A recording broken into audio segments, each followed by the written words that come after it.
right, we can have our seats. Good morning again, ladies and gentlemen.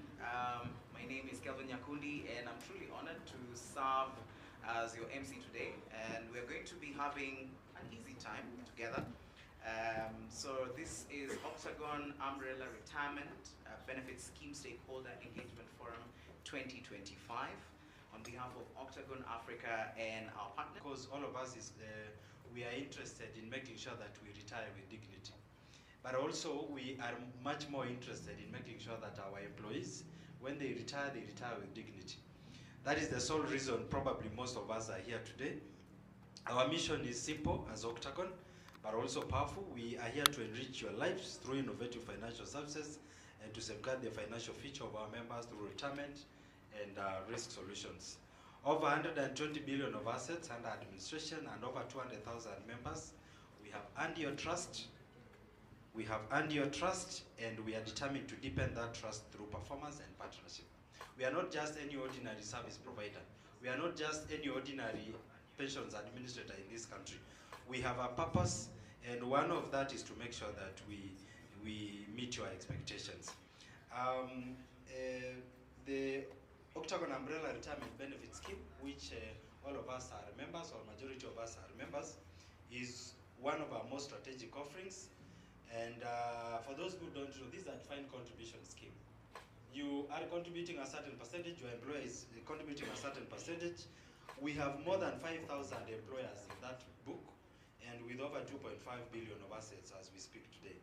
So what sets our scheme apart is the structure, is the governance, is the performance, and the flexibility that is embedded in that as a unique value proposition.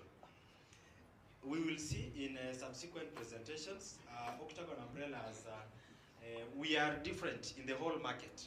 So one of the things we have done is we've structured the fund into different sub-funds so that to make sure that you as an employer with your employees, you can make a choice.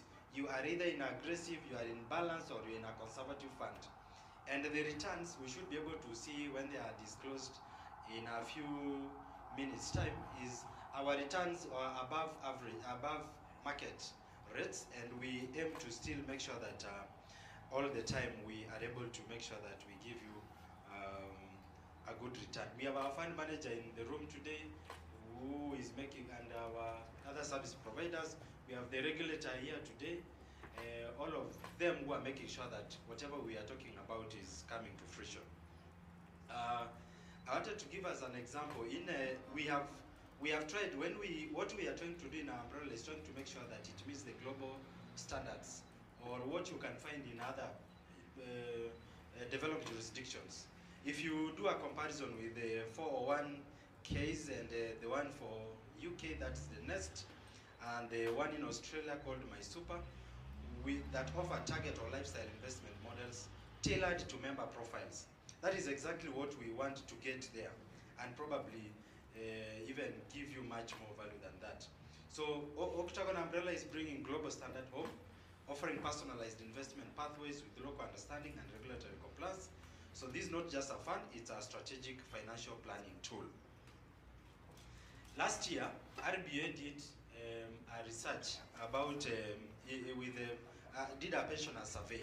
This is shocking. Maybe if you take note of this, that according to 2024 pensioner survey done by RBA, retirees in Kenya are retiring on average with only 51% of their former income. So if you're earning 100,000, most people are retiring with 50,000 shillings. If you compare with the global average, especially with the OECD average, people are, on average, people retire with about 60 to 75% of their last income, at least 2/3 of your pre-retirement income.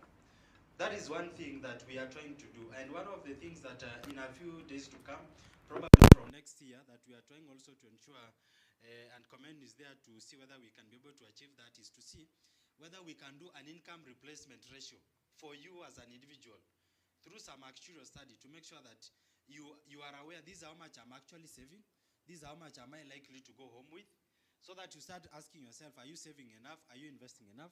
Is there something that you can be able to do?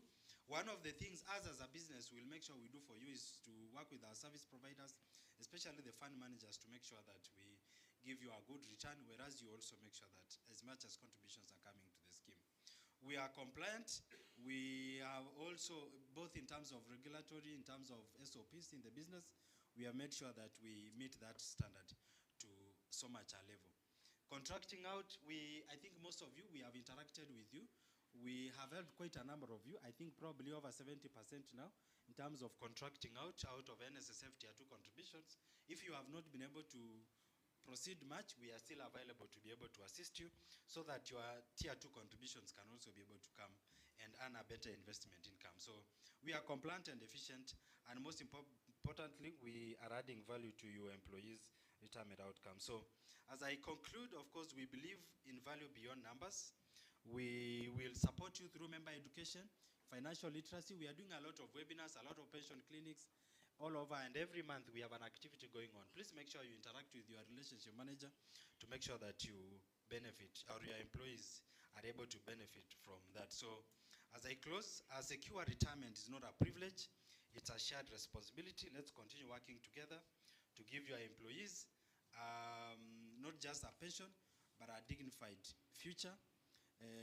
And we are able to work with you through that. I've said we can be able to help you on contracting out, education, and set measurable goals for income adequacy. Thank you for your time, and thank you so much for coming. We sincerely appreciate, and I wish to sincerely welcome you all once more. Please feel free, it's your day. If you have a question, if you have some feedback you need to give us, we are all available. Thank you so much, and really appreciate it. It now gives me a pleasure to welcome our Group CEO, Fred Waswa, for his remarks. Thank you so much.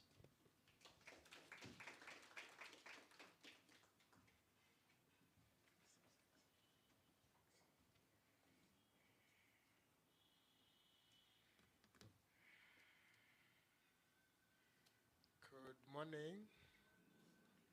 Habari zenu. My name is Fred Waswa, and I'm glad to be here and glad to be with you today. It's been a long time. We have not had an interaction with some of you who have been our clients from 2009 when we started the scheme. We really appreciate that you have worked with us even this very particular journey to date. I have a speech which I need to go through and read, but yeah, we will have to have a conversation. I sometimes preach the gospel, so sometimes if I say hallelujah, don't get confused. Hello. Ladies and gentlemen, the Retirement Benefits Authority representative, our esteemed clients and partners, our service providers led by the corporate trustee, industry leaders and stakeholders, media partners, ladies and gentlemen, good morning again. It is a true honor to stand before you today as we mark not just a stakeholder engagement, but a milestone in our shared journey towards financial security, dignity, and empowerment. This year, Octagon Africa celebrates 18 years of service and nearly 2 decades of working alongside employers, employees, regulators, and innovators to redefine retirement in Africa. It is a celebration not of longevity alone, but of impact, of lives transformed, and of trust earned. I am excited today that we are 18 years. Can we just clap for ourselves? It's not an easy journey.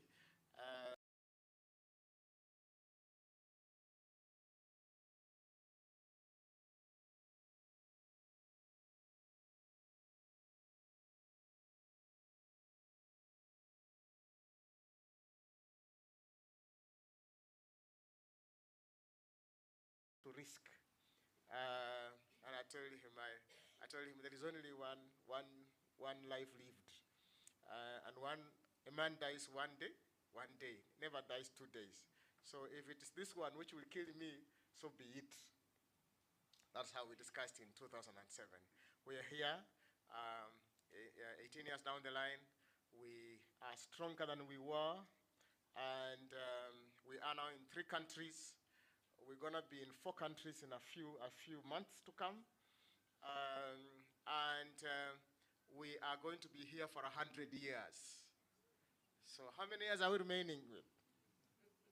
Hello? How many years? 82. So my target is 100 years. I do not know what your target is. My target is 100 years. God giving me grace, maybe I may live like Abraham. Yeah. But we are here to be able to support you, to support your employees, to support their dependents, and support their children. You get it? And we will continue the cycle. We will make sure that we give you a service that you will never forget and you will not look elsewhere.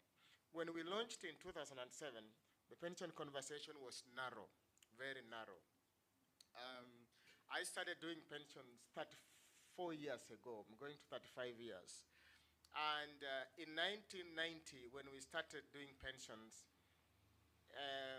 people only knew a couple of organizations: Barclays, Shell, Standard Chartered, you know, the large corporates from England who had pension schemes, and government. And government has had a civil service pension scheme that is unfunded. So that was not necessarily a pension scheme. But when you talk to people about pension, they will only know that their parents get a monthly income if they were working as teachers or their grandparents. So nobody knew anything about pension. I remember when I was getting married, you know, and I'm going for introduction. You know, that's the most difficult thing for a young man to do. My son just did an introduction this year. I am going for introduction, and my father-in-law asks me, "Where do you work?" And I say, "I work in Pioneer as an actuarial trainee." He looks at me and says, "Why do people not work in places like KPLC, you know, like Barclays? What is Pioneer? What is actuarial?" So pension was not any good discussion that you will be able to have. More so a career in pension. People will wonder, what are you going to do in pension? People are only getting monthly income, so what do you do with the monthly income? Yeah, but today, our industry, I think, employs more than maybe 3,000, 4,000 people, yeah, that are employed in this industry.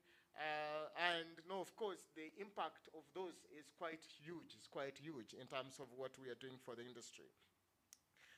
In 2007, the conversation had improved with RBA in for almost about 10 years. The conversation had improved that time quite a lot more. I remember when RBA came in 1997, most companies decided that they will wind up because the government is going to take over their pension schemes, especially smaller companies, especially NGOs. I remember when I started my consultancy in 2001, the first organization to work for was to wind up their pension scheme because they have decided they are not going to be under RBA because RBA is a government organization. It's going to take over their pension scheme.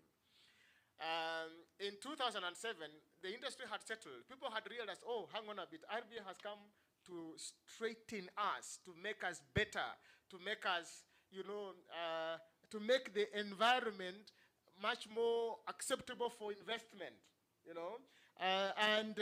more people were starting schemes at that time. My consultancy between 2001 to 2006 was more on closure and then starting pension schemes. In fact, the company that I closed the pension scheme in 2001, I established their scheme in 2008. When they had realized that this is not, it's not dying, government is not taking over, So pension has been a conversation that has quite a long time. I'll bore you. I say many stories. I remember at one particular time, pension was only for men and was not for women. Do you know that? until the year 1978, even NSSF will only admit men. Women were not allowed to be pensionable. Hello? Men, we have a problem. We have a really problem. So conversations have come from very far. Where we are, we're in a good position. And if you are not helping more of your employees to save, please let them save for retirement. If your neighbor is not helping your employees to save, let them save for retirement, because the conversation is much better today. So it revolved, in 2007, it revolved around formal sector, around large corporations and institutions. As I mentioned, they were completely, we will talk about pension schemes where you talk about big companies. You will talk about big institutions, government corporations, but the really face of Kenya's workforce is diverse, which is SMEs, startups, jua kali, artisans, boda riders, teachers, farmers, and millions of people that work in informal sector. That is a conversation that was not taking place in 2007. I remember when we started the personal pension plan, which was the first thing, because there were no regulations for umbrella schemes in 2007. So we established an IPP, and we started putting organization in IPP. And I know some of you were in our IPP. We moved you to the umbrella in 2017 when regulations came in and we started the umbrella pension fund. When we started the IPP in 2007, we went to RBI and said, look here, we are going out to sell special small organizations. And they said they can't start schemes because starting a scheme, you require trust deed, you require trustees, you require X, Y, Z, all these things. Now, these organizations are 20 employees, there are 15 employees, there are 30 employees. They do not have the time, and they do not have the resources to be able to run a pension scheme. So, RBA said, put them in IPP. And I think we were the first organization to put small, medium employers in IPP as pensions. So they started contributing as groups in IPP at that particular time. So you can see that even the regulation did not recognize the fact that we have small organizations that do not necessarily need to start pension schemes at that particular time. So 2017, we have regulations for umbrella, and the story basically changes. And today, we can really appreciate what RBA has done and what we have done to be able to ride on those regulations to innovate such a retirement benefit fund.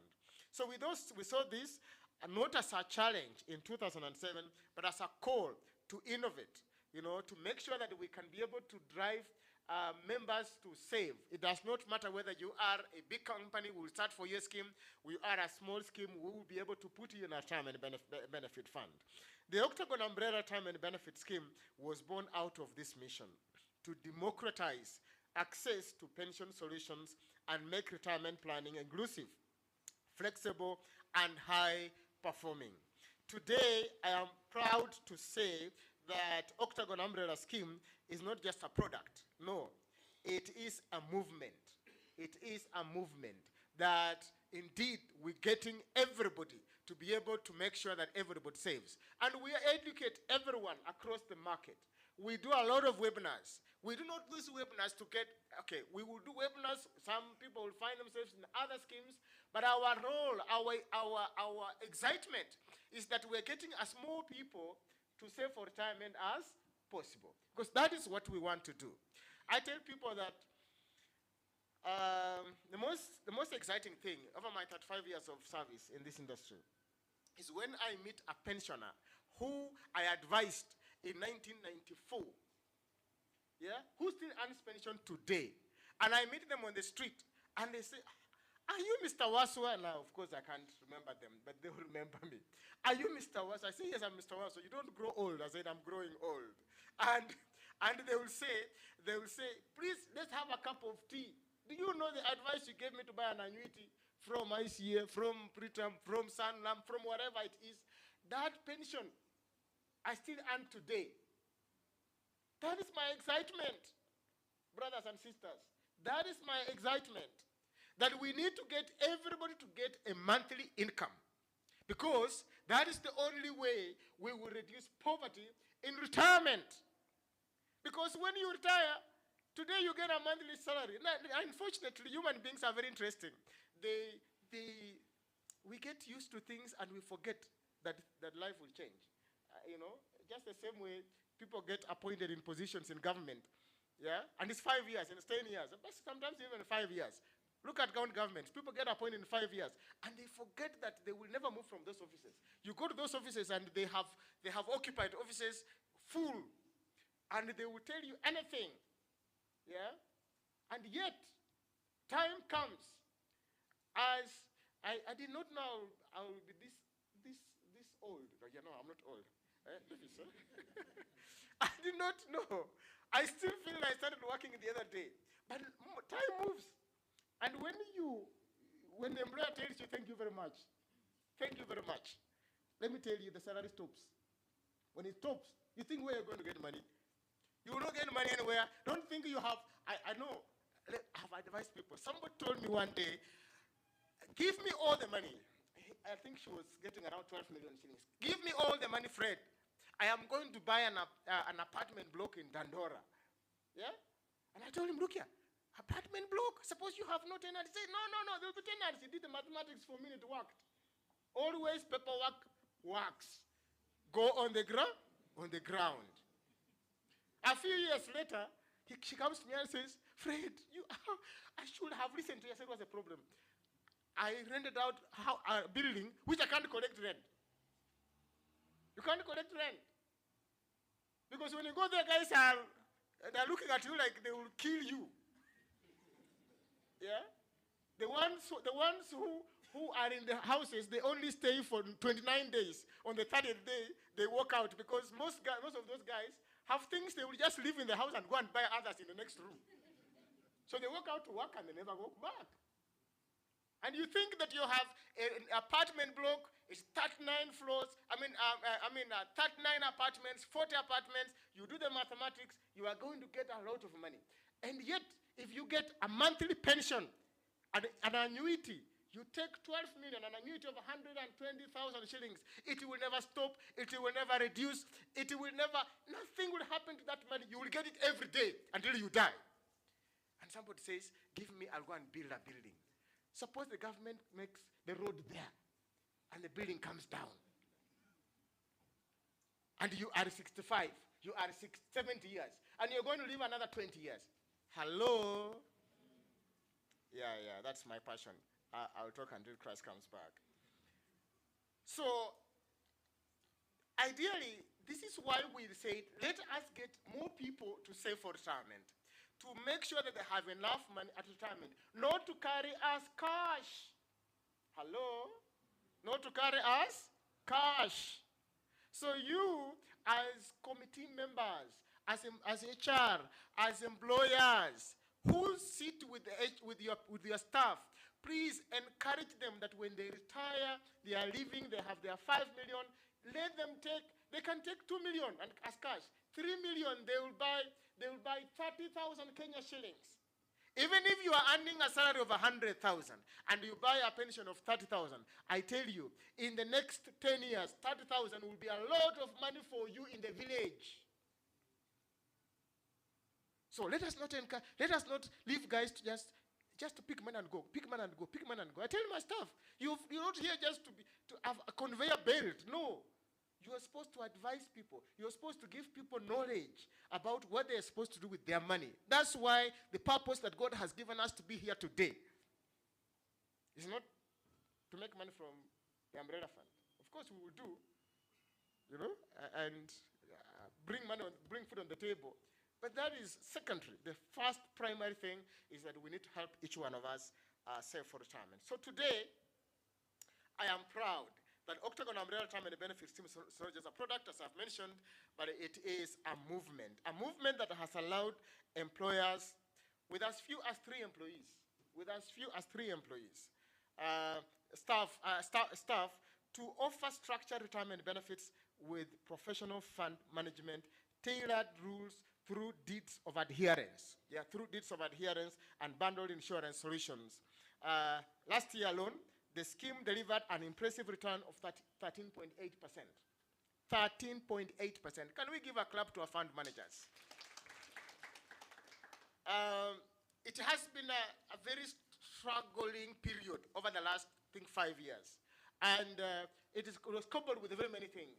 Of course, COVID, and then, of course, we went into an election period.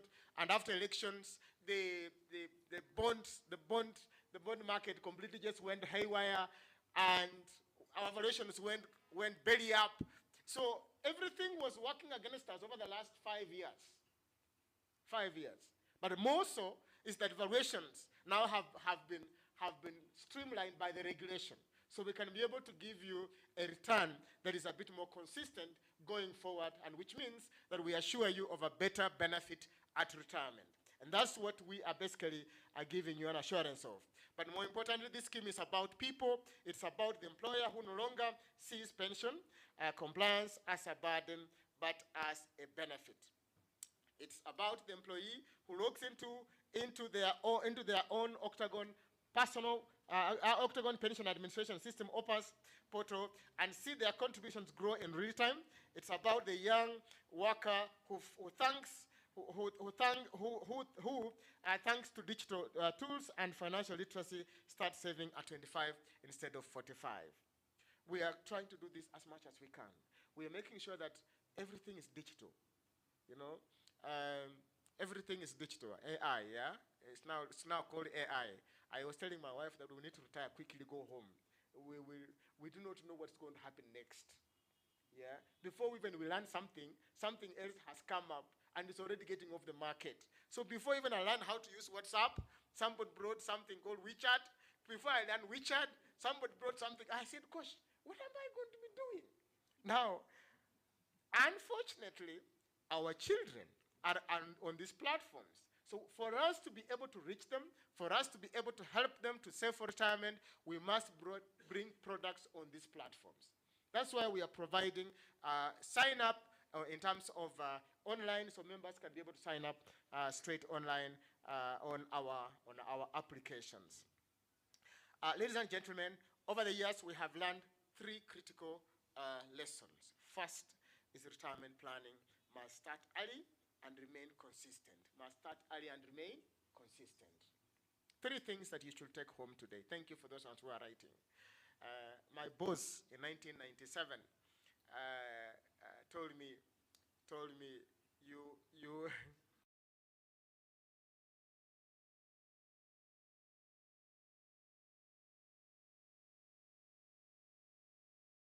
and they say, Fred, where's your pen? I said, I have it. Why did you bring it? Write everything I say. No, I'm not saying write everything I say, but these 3 things you must write them. Hello? Retirement planning must start early and remain consistent. Must remain consistent.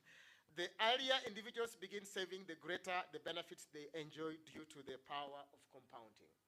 Power of compounding. If you have children, open children's account. I opened my children's account when my children started in Form 1. I opened the account and started saving for them. I think it was 500 shillings then. 500 shillings. I reached somewhere, moved to 1,000 bob, 1,000 bob. When they started working, I handed over the accounts for them to continue saving on that account. So what you are trying to do is that you are starting them early, so that they, you take advantage of stretching out. Then they have a stronger finish. So if you have children, we have children's products. We do a lot of children's products, and you can be able to sign up for your children so that you start early. Yeah. The second thing is inclusivity and accessibility, non-negotiable. Inclusivity and accessibility is non-negotiable.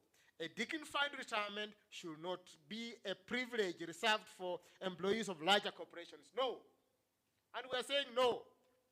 Because we ourselves are a small organizations, and we're not going to grow bigger because we are automating things every day.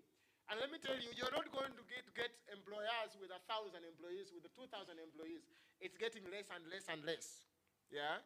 I saw in China, went to and One department has 10,000 employees. The Department of IT developer. There are 10,000 developers in one, that's a department in China. Yeah, but you know China has 1.5 billion human beings. So if you don't employ them, where will they go? They will burn everything on the street. They will demonstrate, yeah, and burn everything on the street. So secondly, inclusivity and accessibility. We need not to have it preserved for only large corporations. Our solutions are designed for all, and especially for SMEs, so that we are able to incorporate as many SMEs as possible. The third and the last is while policy framework such as the NSSF Act and Primary Benefits Authority regulations lay a strong foundation, its true impact is unlocked through private sector innovation. Yeah, private sector innovation. So we must bring everybody on the platforms of systems, on our innovative systems. Please, when I ask my staff, I ask, why are we still having a rider? Why are we still having a rider? My HR manager is there. And why are we still having a rider? What do they do? And he says, they go and pick checks and drop documents. Hello? You still write checks? Eh? You still write checks and say, now the check has been written, it needs to be signed by 2 people, please. Now, another person has traveled, when he comes back, he will sign the check. Hello? Jesus Christ. Every bank today have online platforms. It is even cheaper to do an online RTGS transfer or PesaLink than to do a check. Because by the time I send someone to go and pick it, by the time we wait for somebody to be able to come and sign the check, time has gone. You started signing the check on 28th, you finish on 4th signing that check because 4 people must sign the check, and then we pick by 4th, you have missed how many, 5, 10 days of investment income.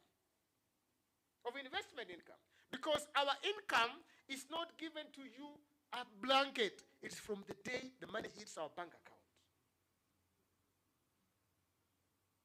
So let us use platforms. I was in Zambia. Sorry, my time is, have I? Okay. sorry. I was in Zambia a couple of, I think it was last month. I was in Zambia and we went to do nothing else but to train people on how to use system because let me tell you, why do you demonstrate? I mean, I know you demonstrate, but Kenya is there. African countries are here. You go there and you find absorption of IT is too low.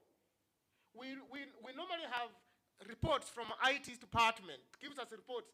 How many members log into the system? How many HR log into the system? How many trustees log into the system? And you will see that countries like Zambia, how many members log into the system? 10. And do you know how many membership we have in Zambia? Over 10,000 members. Over 10,000 members. Yeah? So we as human beings are developing systems, but we are not quick to be able to get onto those systems. Yeah? So the question is, what are we fearing? What are we fearing? We are taking care of your system. We are taking care of securities for your system. Your money is safe. Go on the system, log in, apply for your benefit. Wacha hii mambo ya kuleta karatasi huku kwa Octagon. Mimi nilileta my form applying for the benefit. Sisi hatuta kubali form. Hapana. We will not cut more trees. Will we cut more trees? No. So please start. Let us embrace innovation. As we mark 18 years, we recommit to this cause. Our goal is simple, is to ensure that every Kenyan, no matter their job, income, or background, can look forward to retirement not with fear, but with confidence, with dignity. Let me close with this. A retirement plan is not just a benefit. It is a deferred gratitude. And a pension is not just a fund, it is a promise. And we promise you that we will work with you for the next 100 years and deliver benefit for all your employees and their dependents and everyone else around your lives. God bless you so much, and God bless Octagon, God bless Kenya. Thank you.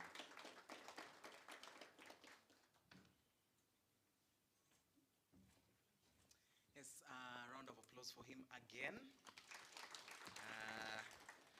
Mr. Fred Waswa. We can all tell that he's young, right? He's very young, Sindio. Yeah, embracing digital. And I mean, when you start saving early, the way he said, you'll not get old. We can all agree to that, Sindio. Yeah, because you'll have things sorted out. All right, so we're going to welcome the next speakers who are from the fund managers who are going to be speaking to us next. So round of applause for the next speakers as they come in.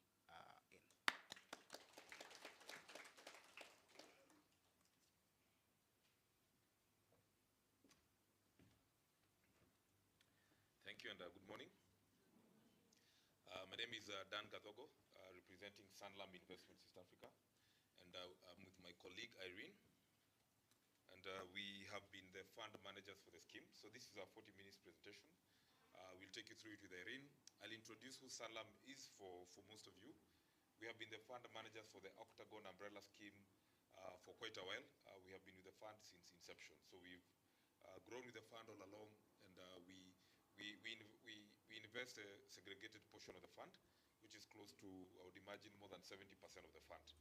So we have been with the scheme, and we are happy and proud to be associated with that. And that was a very passionate speech by Fred Waswa.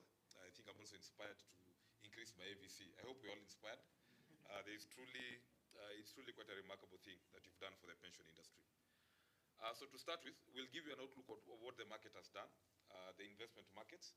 But just as a brief before Irene will come on and speak about it, the markets have done quite well in 2024 and in 2025. So in a period where markets are doing well, and this is reflected in the return that is shared at the end of each year. So who is Sanlam? So our parent shareholder is called Sanlam Alliance. I don't know how many of us have heard about the Alliance Group. Sanlam Group. So those are our parent shareholders, Sanlam Alliance. They co-own all the businesses. So Sanlam Alliance got into a joint venture 2 years ago, and they own all the businesses that Sanlam used to own outside South Africa. So Sanlam Alliance is quite a huge company. That company is the largest non-bank company in Africa. So just for context, it's bigger than all the Kenyan companies. It's the biggest company that is non-bank across Africa. It's quite a huge company. And the comfort with that is that you have a fund manager that is backed by a very large shareholder. For further context, Alliance is the largest insurance company in the world. It's headquartered in Germany. So what I'm trying to give context is that the shareholder behind us as Sanlam Investments East Africa is quite a large shareholder, and at times there is comfort in having such a shareholder, especially for people who are handling your money. In terms of the footprint, where Sanlam Alliance has a footprint in Africa, like I mentioned, it's the largest non-bank company in Africa. The company has a footprint in 27 African countries, and in most of these countries there's an insurance business for life, there's medical businesses, and there's an asset management business. So we are well covered across Africa.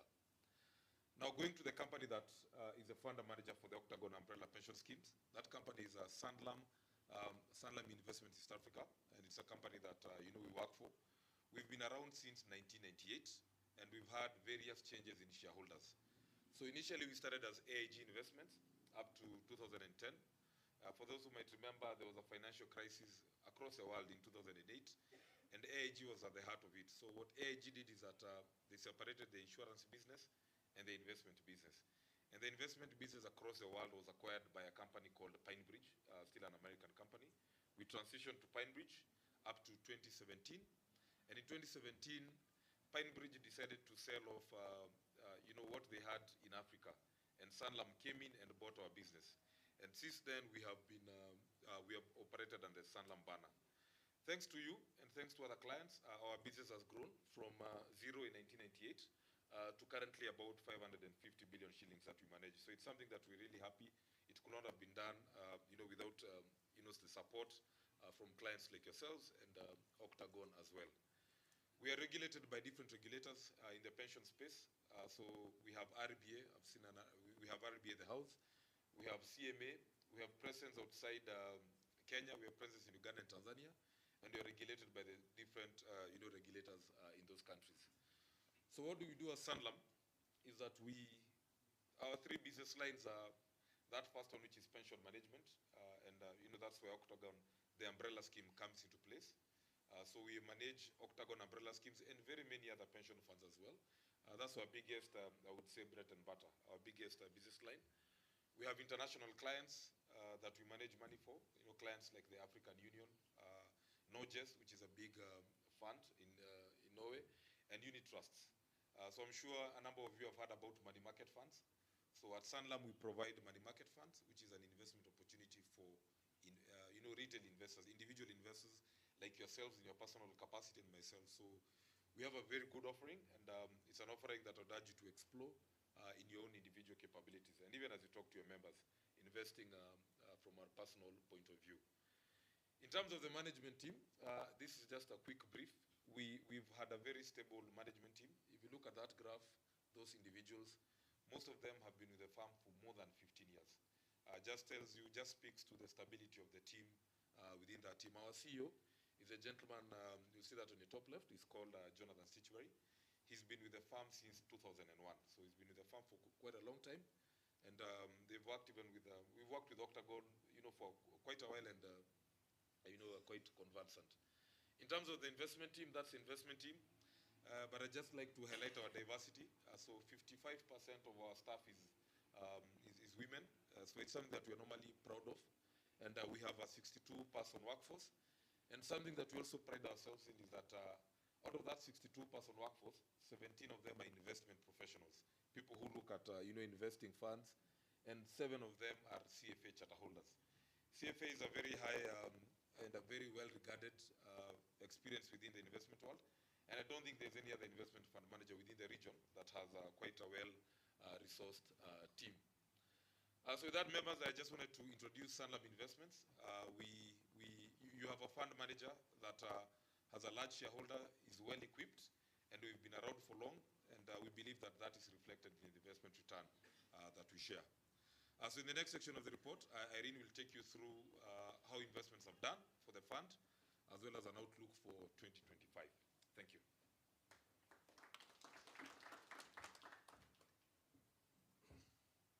Good morning. Good morning.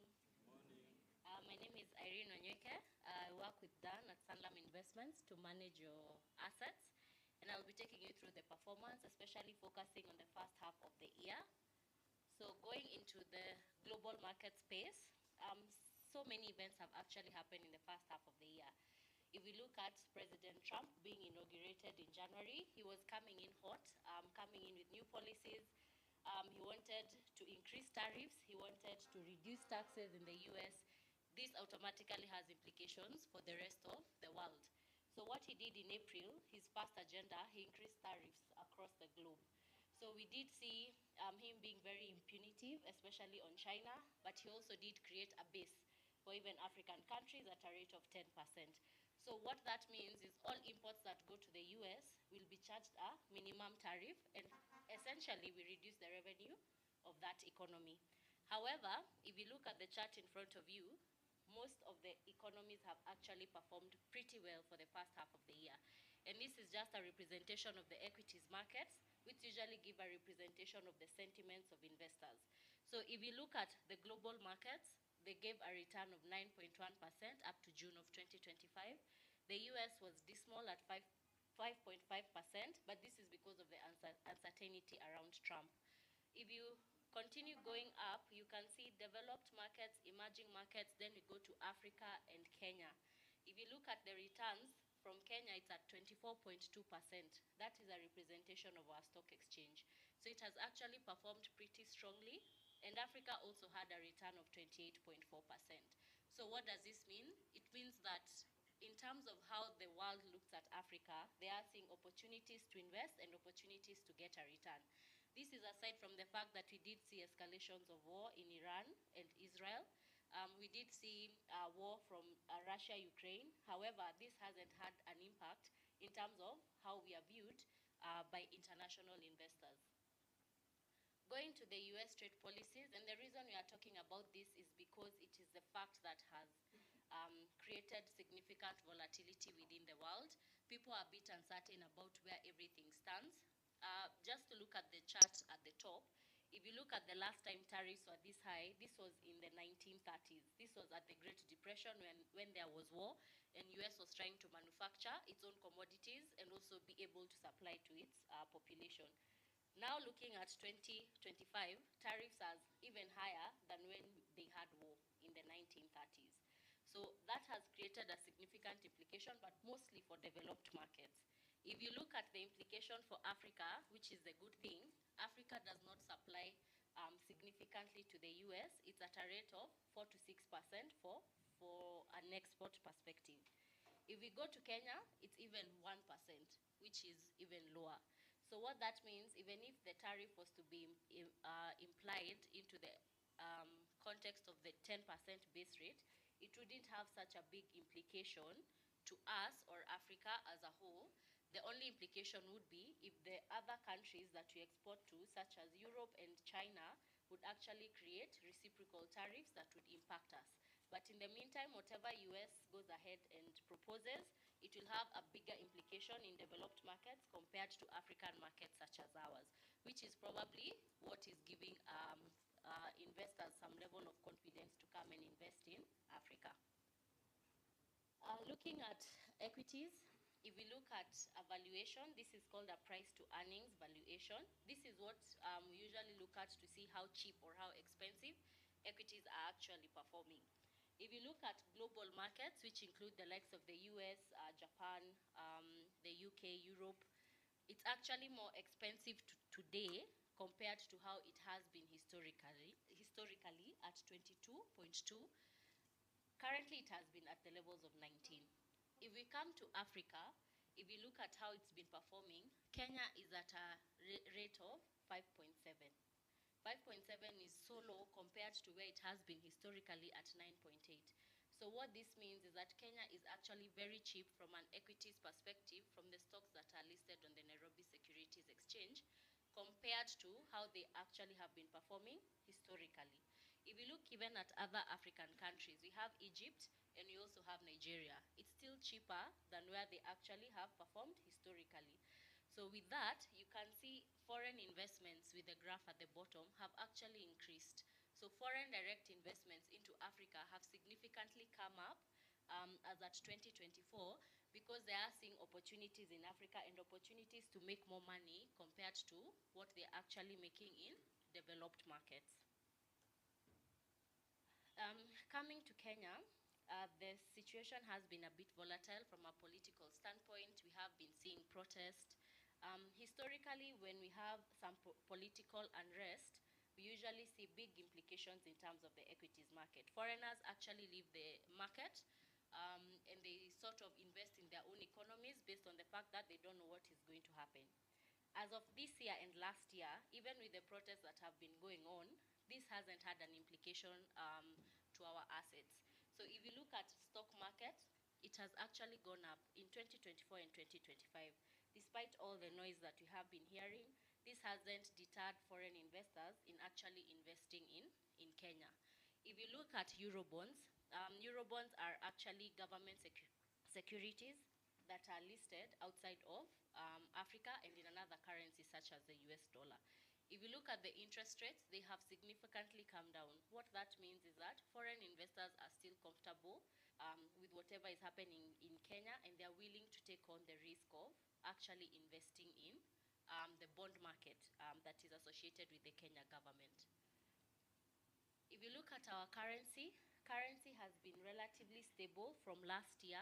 Kenya was able to pay off a debt of 1.5 billion, which was owed in the Eurobond space.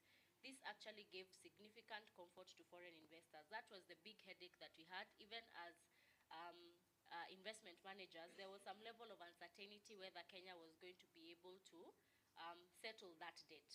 But once they settle that debt, this has given a lot of confidence and a lot of boost in terms of them being able to collect revenue. If you look at reserves currently, the one, so what that means is the the Kenya government has enough dollars to actually pay off its dollar debts. For the 2027 Eurobond, which was meant to mature, they've actually even partially retired half of it. So what that means, even in 2027, when you have an election year and we have a dollar payment that is coming up, the Kenya government has the ability to actually pay for that debt. So that is giving a lot of comfort, and we are seeing this being reflected in the currency. The currency has been stable. We don't expect any significant shifts to actually impact the currency at the levels of 129 to the dollar. We go into the asset class. We usually look at financial assets. Going to government securities. If you remember, there's a time that government treasury bills were at the levels of over 15%. That was even a year ago. If you look at the current rate, the government one-year paper is now at the levels of 9.7%. So what this usually indicates is that the government, yes, still needs money, but it's not willing to compromise on how expensively they'll pay for the debt they're getting. So if you're going to give them money and you're asking for a higher rate, they'll reject it because they're like, we don't need the money at that rate. We are comfortable with the money that we have in reserves to be able to cater for debt. So what that has done, it has pushed interest rates so low that now we are seeing them at the rate of 9.7%. What this has done for your securities is that the government bonds, the ones that are held by the fund, by Octagon, the value of those bonds have significantly gone up because you can now sell them at a better price compared to how you could sell them a year ago. And that is reflected in the year end of 2024 return with an index called the S&P Kenya Bond Index having gone up by 29.3%. This is a very good return, meaning the value of bond assets have actually significantly increased. If you compare that to 2023, 2023 only got a return of 1.5%. What this means is that that rate, when it was at the levels of 15%, significantly impacted the prices of the bonds that were underlying. So in an environment where interest rates are low, we usually see them being very supportive in terms of returns. Getting into the equity space, we included from the year of 2022 just for you to get a visual of how volatile these asset classes usually tend to be, despite the fact that they actually do get very good returns in good years. If you look at offshore, in 2023, they gave a stellar return of 54%, and this is in Kenya shillings. If you go into 2024, they gave a negative return of 3.7%. But this was only because of the fact that the Kenya shilling significantly appreciated by 20%. So even the return that ideally you'd get from the asset class was wiped out by the depreciation of the Kenya shilling. So there's an element whereby offshore is impacted by the currency as well as the underlying assets, which makes it a risky asset. If you go into year to date of 2025, the asset class is still giving good returns because currency has been stable at a rate of 8.7%. Going into local equities have been very volatile, especially over the past 5 years. But in 2024, when Kenyan sentiments and investor sentiments towards Kenya changed, the return actually increased. The Nairobi All Share Securities Index actually got a return of 34.1%, which is a very good return. It means the prices of the stocks that are listed on the Nairobi Securities Exchange went up by that rate. Going into year to date, it is still performing very well with a return of 24%. However, we can't forget that in 2023, it also did take out the return at negative 27%. So this usually informs our allocation. If you look at the scheme, this is as at the end of June of 2025. If you look at our asset allocation, as much as equities are actually giving very good return, we usually have a minimal allocation towards equities due to the volatility that we do see from the asset class. Equities have a return of an allocation of 17%. This is lower compared to government securities, which has an allocation of 73%. And Mr. Waswa actually indicated that RBA actually came up with a methodology whereby you will not be affected by significant volatility of prices.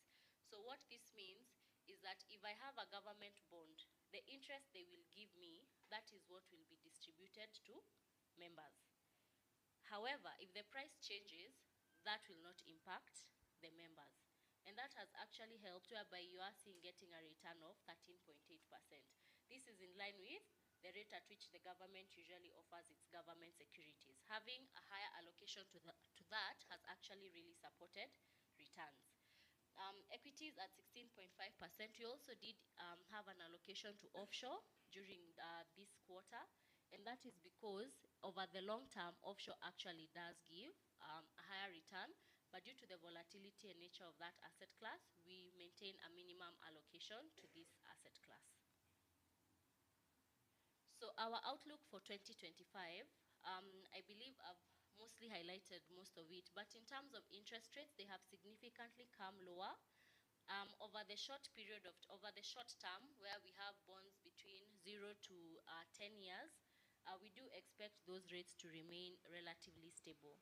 Over the long term, we expect interest rates are expected to go up, and this is based on the fact that the government actually released its budget for 2025-2026, and in that budget, government borrowing or in the domestic market has actually gone up to 70%. So what that means is that there'll be more aggressive borrowing locally, but because they don't want short-term debts, they'll continue issuing papers over 10 years and above.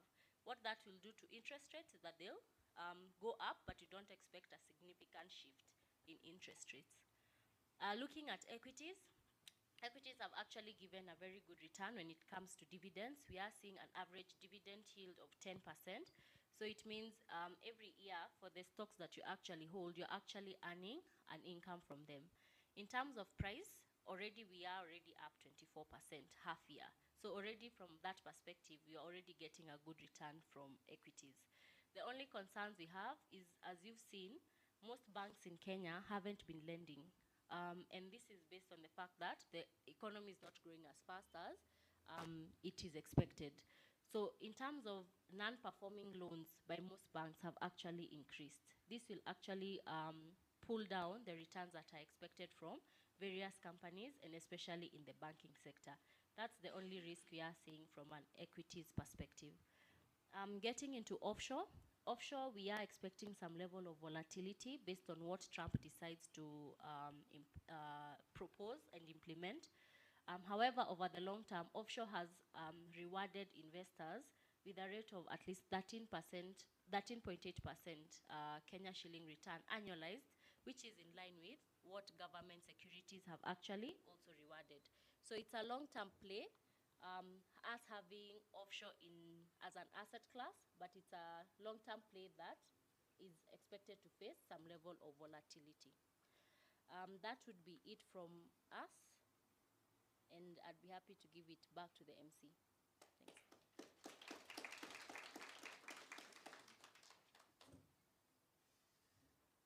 All right, thank you so much.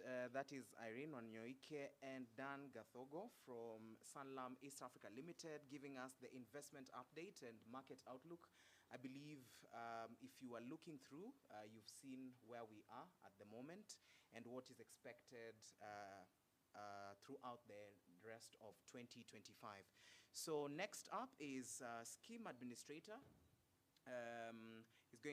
Octagon Pension Services Limited Acting Group CEO Davies Ongiro. He's going to be explaining to us about the scheme performance and financial highlights for the rest of the year, so that at least we are at par. After we've seen the investment update and market outlook, now it's good to look at the scheme performance and also the financial highlights. So we can put our hands together for the next speaker who's going to be giving us the latest when it comes to scheme performance and financial highlights. Let's welcome him.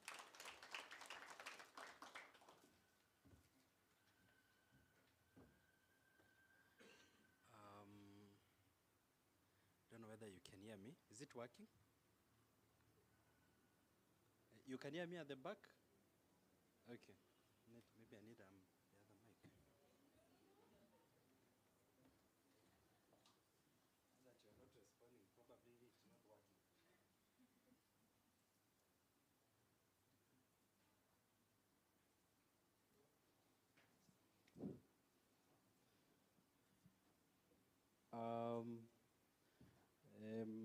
we I'll take us through a small presentation on what we do as your scheme administrator. I think up to this point, you might have noted you have about 3 to 4 service providers in your scheme. And those 2 to 3 service providers, one of them is your corporate trustee, who is MTC. They're here today. We have fund manager, who is the Sanlam Investment East Africa. There is a custodian called Standard Chartered Bank. And of course, the scheme has approved issuers who manage part of the fund. Those approved issuers, they are listed. One of them is CIC Life, there is GA Life, and there is Ken India Life Assurance Company, who also manage part of the fund. So, but just where we begin from, our journey, Fred alluded to it, but maybe in a pictorial format. My wife remembers all the number plates of any person that we have interacted with. So I asked, what's your problem? Why are you catching everyone his number plate? She told me she has a photographic memory. So maybe it's a good thing that I make sure I illustrate this on the screen. So started in 2007, 2009, Umbrella registered. Then we got into insurance brokerage in 2010. Since 2010, of course, up to now is about 15 years doing brokerage. Pensions we've done for the last 18 years. We added to the 19th year. And then 2013, we went to Uganda, Octagon, Uganda. Now Uganda, we are the largest pensions administrator. Sorry, probably the largest or the second largest pensions administrator. And for those of you who have subsidiaries of your businesses in Uganda, we can equally give you a very good service as well in Uganda. And those guys are doing a very amazing job as well. And 2016, we have a group company incorporated, that's Octagon Africa Group. And 2017, we incorporated a company called Institute of Pension Management. Most of you probably have interacted with the Institute of Pension Management. It's a premier institution that deals with pension-related courses. It's the first one in sub-Saharan Africa to be able to do that. The courses are really good. The courses are really good. We'll keep coming up even with more products around the Institute of Pension Management, and in future we should be able to reach out to you with much more customized value proposition. Zambia went there in 2017. We are now the 3rd largest administrator in Zambia. We bought off Alex Forbes in Zambia, and now we are among the largest players in that market. 2020 in Kenya, we got into a partnership with Alex Forbes. For those of you who know, Alex Forbes used to be in this country, but they left. They came back in 2020 and we got into a partnership. That partnership mainly is to, we service clients together. They get part of the revenue, they go back, that goes back to them as revenue. So we service majority of the clients that are coming from the south, the ones that are coming from other jurisdictions that are placing presence in Kenya. And then 2022, we launched something which I think is really a good thing. And I think our group CEO alluded to it. One of the things I normally give this example is that when you started working, all of us, especially when you left college, you were promised a salary. But what happened is at the end of the month, that salary came lower than what you were promised. What happened? You paid tax, yeah? You paid what else? NSSF, Shashe, Shishoshu, and everything else of that time. That no one tells us or no one prepares us early enough, especially when in school, or even prepares our children, that there is something called savings, there is something called investment, there is something Gadogo spoke about, money market where you can put money. Most of us traditionally have learned to put money in a bank. So you have put money in a fixed deposit, probably giving you 6 to 5% return. Money market, those people who have put money in their money market fund are making returns in the upwards of 10, 12%. Last year they were making the upwards of 14, 15, thereabout. Quite high. But your money, you are getting it how much in the bank? It's probably 5%. Saying without saying is the bank uses the same money and buys the things which you can buy directly and make a return for themselves. Yeah. So some things that no one else tells us, especially when you're in school. So those type of discussions, we are trying to activate a discussion with our children so that then they are able to know that better. That's why you saw in 2022 we got into that Octagon Young Money.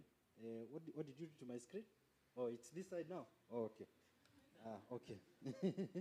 And then 2023 we got into a partnership with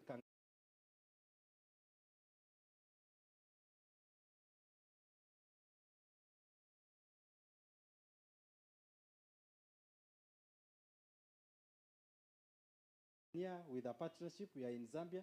You can imagine where we want to go next. So that's our vision and this is our vision. Okay, our vision and mission. I'll skip that, of course. And then our services. We have said we manage umbrella funds. Octagon Umbrella Return Benefit Scheme is one of the services that we offer. If you wanted to set up your own pension scheme, we also help you set up a pension scheme and do pensions administration. Of course, bring other service providers, fund manager and custodian, to be able to do the other service that they are supposed to do as per regulation. Corporate trustee, we also offer corporate trustee services. And then lastly, of course, actuarial work and consulting, and of course, insurance brokerage. Preparation, that's actuarial work. Then life and general, and that's a brokerage. And of course, we train. That bit we will appreciate. We do a lot of it. Yeah. I don't know why it's stuck now. You need to make it manual. It's going. Yeah. Okay. As she sorts that. Yeah. As she sorts that is how we have been around, and those are some of the services that we offer. For those of you who have tested our service, you will appreciate. Of course, one of the things that has put us completely aside from the rest of the players in the market is the Octagon Pensions Administration System. Most of you have interacted with it. You can access your online statement anytime you want. You can be able to log in as a HR, as a trustee, not as a trustee, of course, as a HR, as a management committee member. You can be able to log in, interact. You can actually have an e-board where you can be able to pull reports that are specific to your scheme and be able to interact with that. That has been able to come through that system. It's an in-house built system. So if you wanted some customization done, we are actually able to do for you that customization. But some of you, I don't know how many of you have interacted with the member portal. I don't know anyone who has interacted with the member portal. Most of us are HR, but we forget to log in into our own member portal. The member portal also gives you what we spoke about, the income replacement ratio. So you can log in and actually see how much money are you likely to have at retirement. How much are you currently doing? It will show you the income replacement ratio that we are talking about. So if you made some effort to be able to log in, you'll get a lot of information. So that is the structure. Over 5,000 members now. Next time we are reporting, could be many more than that. But then, of course, the fund value, 2.5 billion in excess. That's how we do right from member registration, compliance, contributions processing, quarterly reporting, benefits processing, TATs. We make sure we are on time.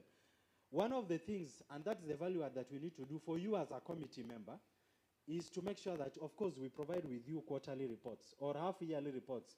Some prefer quarterly reports, some prefer half-yearly reports. Our relationship managers, led by Komen, and of course the other team members, will come either virtually or physically to your office, tell you how the scheme has operated for the last 3 months, for the last 6 months. You ask questions. If you need some clarification, it is done for you. We do member education, which if you wanted, that's also done as frequently as possible. That is something also, as I alluded earlier, we are able to do. Another thing could be training and open forums like these ones.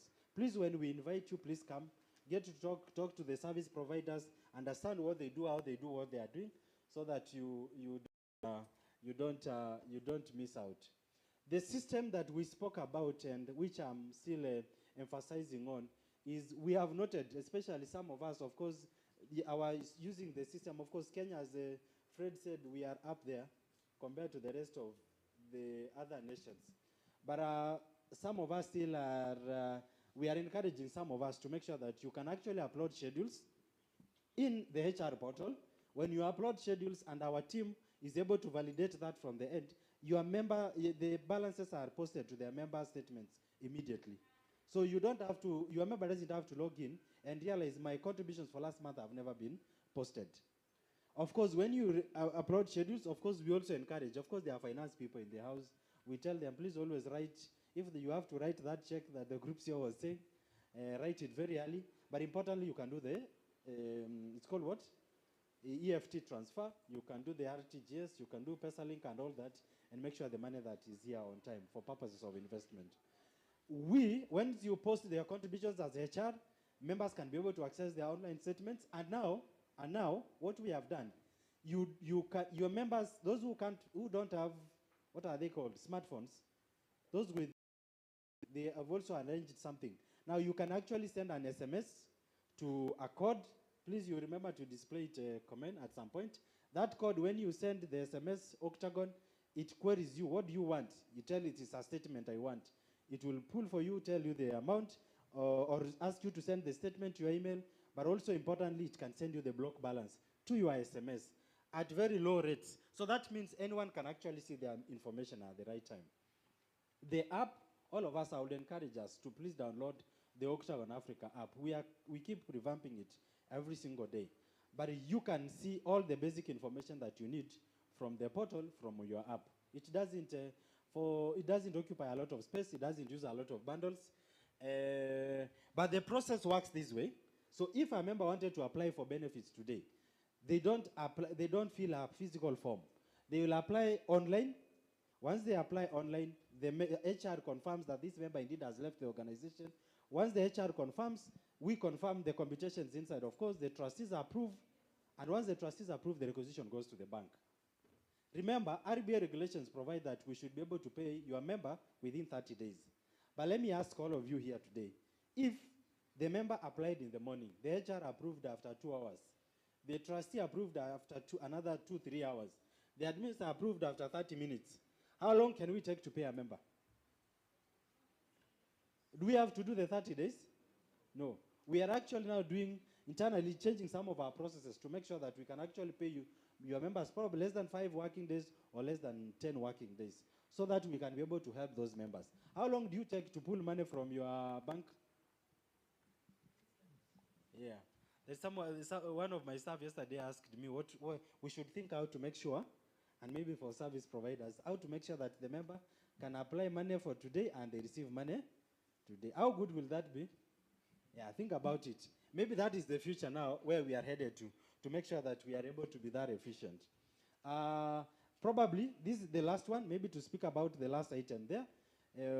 HR approval, each one of us, especially ladies, with all due respect, every Monday morning want to change their nominated beneficiaries. For a good reason. For a good reason. For a good reason. Maybe the weekend was too long with your guy, and you don't feel like you need him near your resources on Monday. What we do, we respect that choice. So we've made it very simple. You log into your member portal and click change nominated beneficiaries. Once you do that, it is your choice, and we have to respect it that way. Of course, the boy child, I think I don't know what we can do, but we need to, as we don't have a problem, I'll promise you, on Monday mornings, we don't change who we have nominated. If you come and see our nominated beneficiaries, you will find them, they are intact. It doesn't matter what happened during the weekend. I know that we need to have a national discussion around tolerance, around things like that. But remember, it is your right. We've made it in a simple way so that the system can be able to assist you to have that update done in real time. Please remember, if you became a member before you got married, please, and when you get married, please come and update. Especially ladies forget and put their moms and forget even about their children. I give this example. One time, I think it's about 10 years ago, I was dealing with a case where a member died, and when the member died, we have to go and find out what had she written in the NOB form. We find the sole person written to take any money is the sister, who is 40 years old. As a logical person, what would you do? She has 3 children and a husband. As a logical person, what would you do? Do you pay the sister? Hello? Yeah. You don't pay the sister because the children one day will come and sue the trustees that our mom left some money behind. Who took the money? So we try to encourage you. Please, even talk to your members. That system is very easy. If they don't like to do it online, let them nominate and fill that form. We can give you a form and seal the form. Please, the child, avoid the temptation of opening it. You will be shocked, Jocelyn. Yeah? You will be shocked. Especially for men. For men, we promise you again that form will not be opened until you die. So that in case there are other children who are not known, watapambana siku ya yenye hauko. So they will decide whether they will bury you or they won't bury you, but you will not be there either way. For the men, of course, for your comfort. That's how easy that system is. It's a click of a button. We will try. Now we're asking ourselves the question of how to put AI, embed AI as part of this process. You can ask the chat bot some questions. It asks you. We train it to ask you to give you very accurate responses. That could probably be the next phase. So that's it. In my opening remarks, I alluded to this. Traditionally, each one of us, when you contribute, those of you who have been our clients for a long time, you send money. Our business is to make sure that we give you a return. But somehow you come to realize nowadays, I don't know if some of you have children, some of you are maybe Gen Zs and Gen Alphas. I don't know how you handle them in the house. For me, it's a bit difficult because everything that I tell my son, he asks a question. So if I tell him I want that done and this done, he asks me why. So why am I responding to a 6-year-old? Why I'm telling them this? But look here, that generation is growing, and they'll ask you questions. You have seen how they have been asking questions for the last 1 year in some spaces. That thing we are preempting early enough, and one of the things these young people want is an opportunity for them to make a decision. An opportunity for them to make a decision. We have not gone granular that every member can decide, let me put money here or put money this side. No, we are not able to do that, at least at the moment. But as an organization, we have given you 3 options. In our umbrella fund, you can either decide to go to the aggressive fund, you can go to the balanced fund, or to the conservative fund. The aim of this structure is to help stabilize returns while giving participating employers flexibility in managing investment risk more effectively. Of course, aggressive fund, we try to encourage younger people to go for the aggressive fund. Remember, for the aggressive fund, there is high returns, but also there is high risk here. But the good thing is that when you are young, you have long time to be able to recover that. I'll give you a good example. Some of you, because you are members of this fund, at some point the return was even 4% somehow. Could be lower, single digit. But last year, how was the return? Okay, you guys, you need to clap. How was the return last year? Yeah? The return was good? Okay, you didn't say that loud enough. Was the return good? Okay, this side, was the return good? Okay, only one person is saying. This side, was the return good? Yes. There is years where the return will be very good. There are years when the return will be very bad for this particular aggressive fund. That is how simply it works. Conservative fund, of course, they will put money in conservative instruments. Some of them, of course, is in the guaranteed fund that we put that money. On average, that fund gives you a minimum return of at least 4% every single year. But on average, you see the returns for that when you take an average, maybe for 5 years, it's normally slightly lower than what you find on the aggressive fund. Then the balanced fund, you as a member, as an employer, can decide maybe 30% of our fund goes to conservative, 70% goes to aggressive. Or you do the reverse, or you do 50-50. That is a choice that you can actually be able to make, and we lock for you for 2 years. So the return that we give you is specific for the sub-fund that you chose. So if you want us to have that type of discussion, of course, it's an open discussion, and then we lock it for 2 years, and then if in case you want to change, then you can make a change. There is one thing fund managers normally tell us, is that, of course, pension investment is a long-term investment. It's not a one-day investment. So as you do anything that you do, of course, you tend to appreciate how we do what we do. So we please, if we have an opportunity, you call us, we can meet online or do physical, and even explain to your members how that works. The last thing I want to talk about, because I don't want to spend a lot of time, is all of us have been told about contracting out. I just want to repeat that for purpose of clarity. I've seen also a few of us coming in a bit late.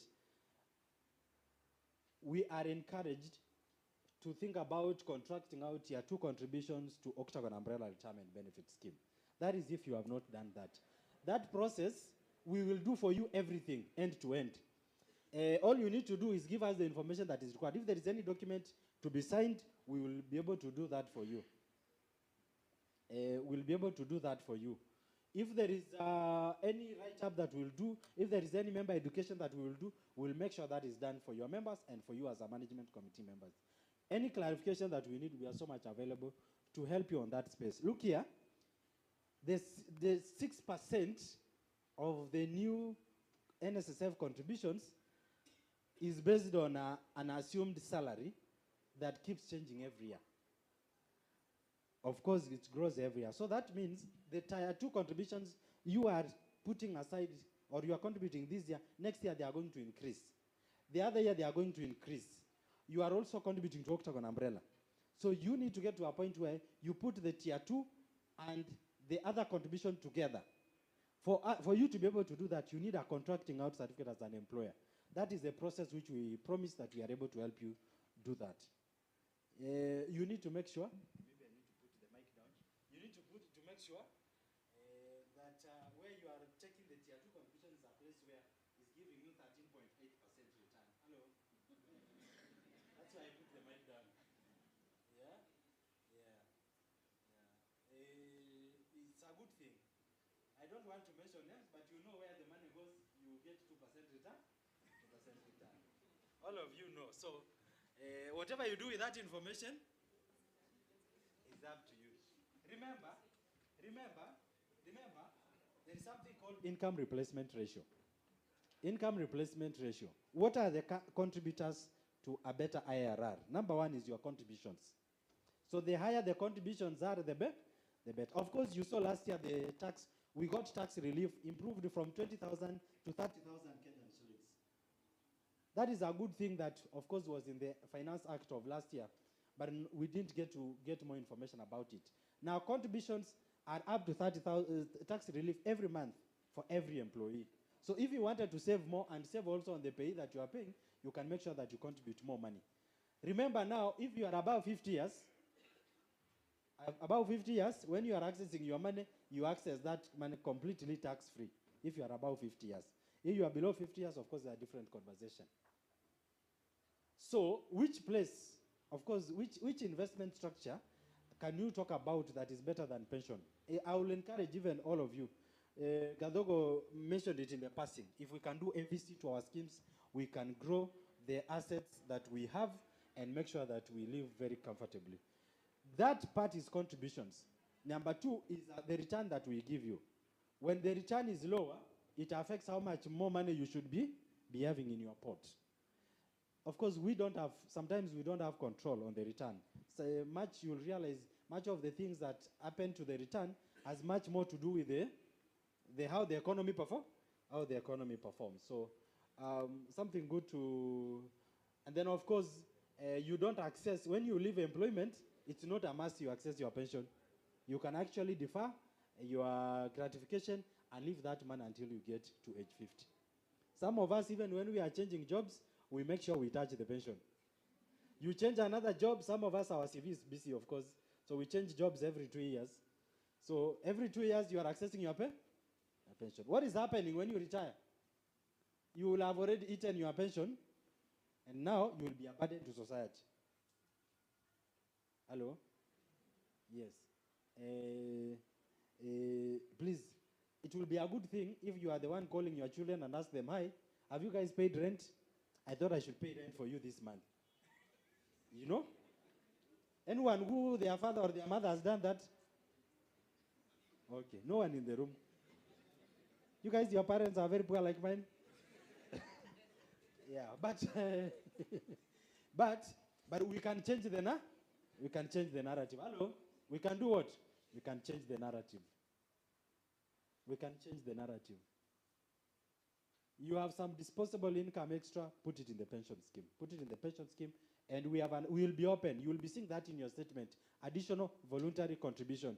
If you want to save for post-retirement medical fund, you will see it in your statement. Post-retirement medical fund savings. So that money goes to help you to buy a good insurance cover, of course, when you retire.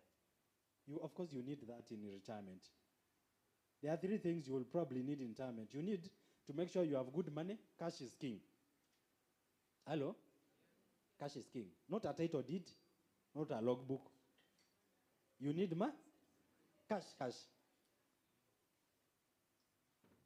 You need cash. Number 2, you need a good medical cover. Of course, saying without saying, we have that good medical cover. By the way, we launched a partnership with LSK was it Monday? Tuesday, to provide medical cover for all lawyers in this country. We have an extremely very good product.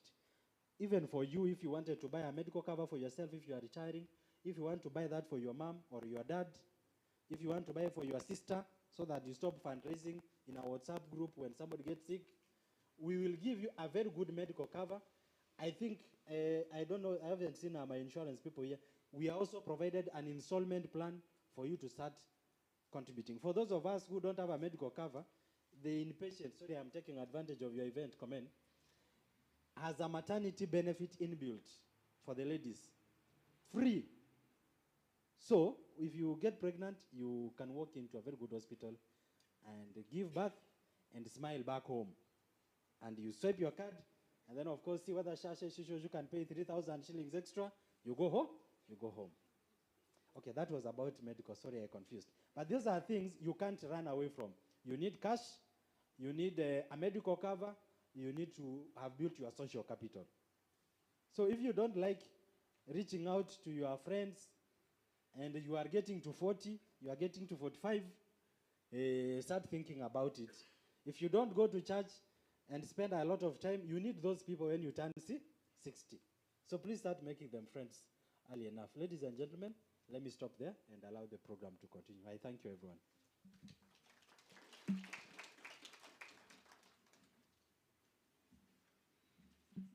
A round of applause again for Mr. Ongiro for giving us insights when it comes to the scheme. And I hope on Monday you'll not receive changes on beneficiaries the way you usually. You're going to the weekend, and whatever people do during the weekend, Monday, someone might decide to change the beneficiary. So I hope that one doesn't happen. All right, so we've had a very good first session. Now we're going to break for some tea. And then when we come back, we're going to continue.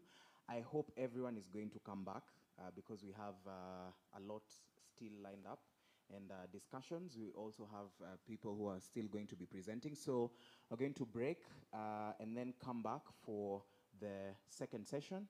So therefore, remember, tea, for those who came early enough, you remember, you walk out and then you go straight. There are two points. Don't go to the first one, go to the second one. So we'll do that even as we continue. All right, so let's break. Then we'll have some music and then we'll come back. Yes, so according to my time, we are 6 minutes into the break. So by 10:40, 45, 10:45 we should be here. Yes, by 10:45 we should be here. So get your tea very fast and then we come back. Okay. And media, you can remain for the interviews as well. So don't leave. Media who are around, just remain as others walk out. Remember, 10:45 we come back and continue with the session. Thank you.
And discuss the affairs of the scheme, any issues that are, sticky or anything that requires, extra attention, we provide at that level, at the BOT level. So these are things which we may not be in your view because probably you only interact with us at the AGM. However, we like to encourage you to be able to interact with us as trustees. Unfortunately, in some of the cases that we see you only come to see a trustee when you have an issue. Say like a member has passed on or a beneficiary was not included in the nomination form or something like that. There's a complex issue, or maybe the employer did not remit benefits, or the employer is not paying you your benefits for one reason or the other.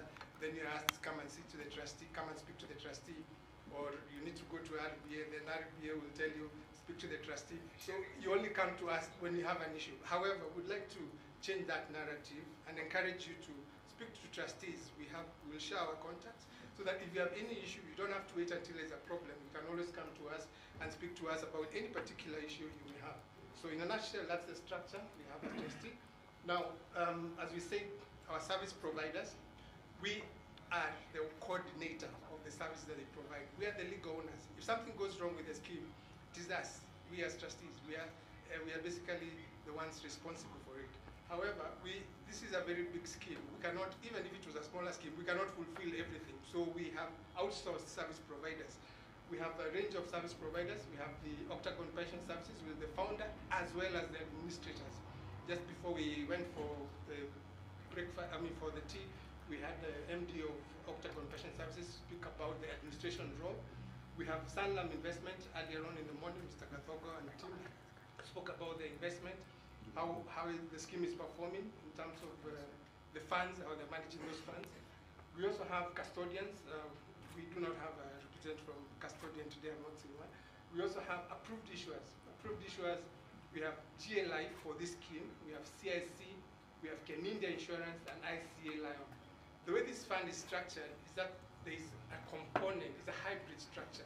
When you have schemes, you can either have a guaranteed fund as well as a segregated fund. In some cases, there are some which are totally guaranteed.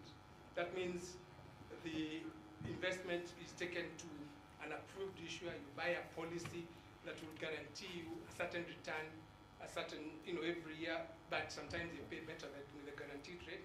So in that case, the management of that scheme is usually called guaranteed. However, we have others that are called segregated. I'm sure you're familiar with that. Segregated, basically, they take the risks, the fund managers take the risks, they invest in instruments that can give you returns. They usually take a very aggressive approach, which is very different from a guaranteed scheme. Now, this particular one has a hybrid structure. It's got segregated as well as guaranteed. In the morning, we had a speaker from Sanlam. Sanlam are running away with the segregated portion of the fund.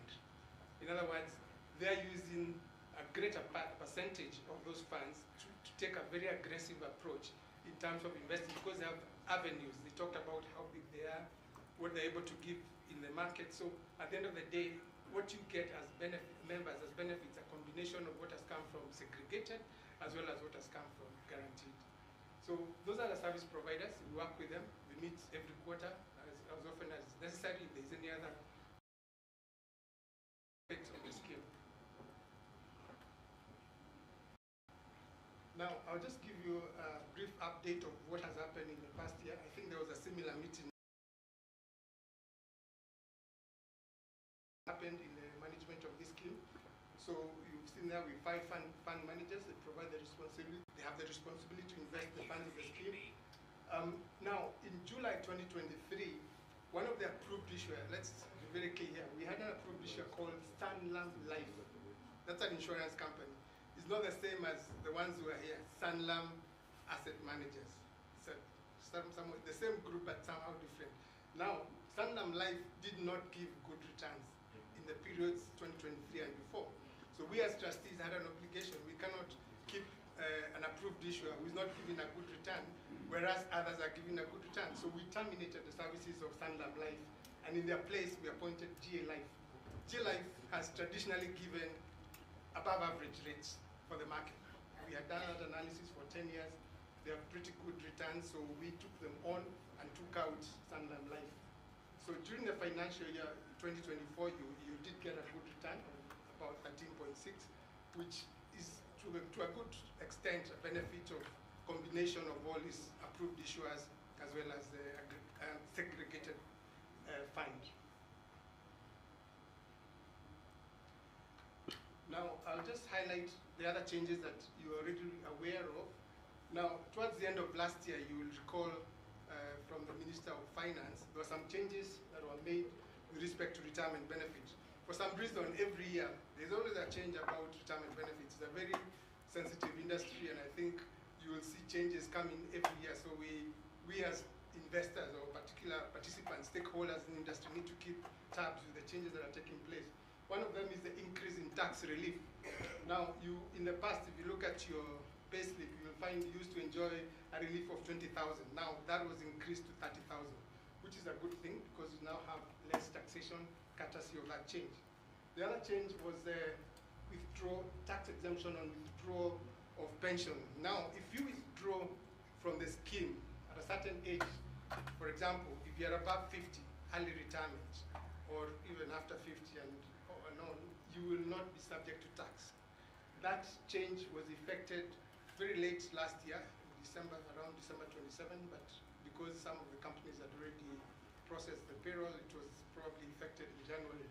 So what happens there now is that you're now enjoying a greater takeaway at the end of the day, courtesy of the removal of taxation. Previously, we used to tax, there was a certain tax structure. Anything above 400,000, there will be particular, there's a graduated scale of how you calculate that tax.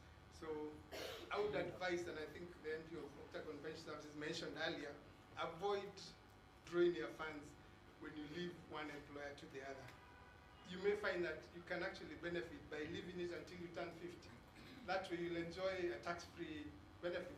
Otherwise, if you leave one employer, you take it out, you go to another employer, you take it out. At the end of the day, you find that the taxation is eating into your pension benefits. So it would be a good thing if you can keep the funds until you attain 50 at least, and then that way you're able to get your funds tax-free.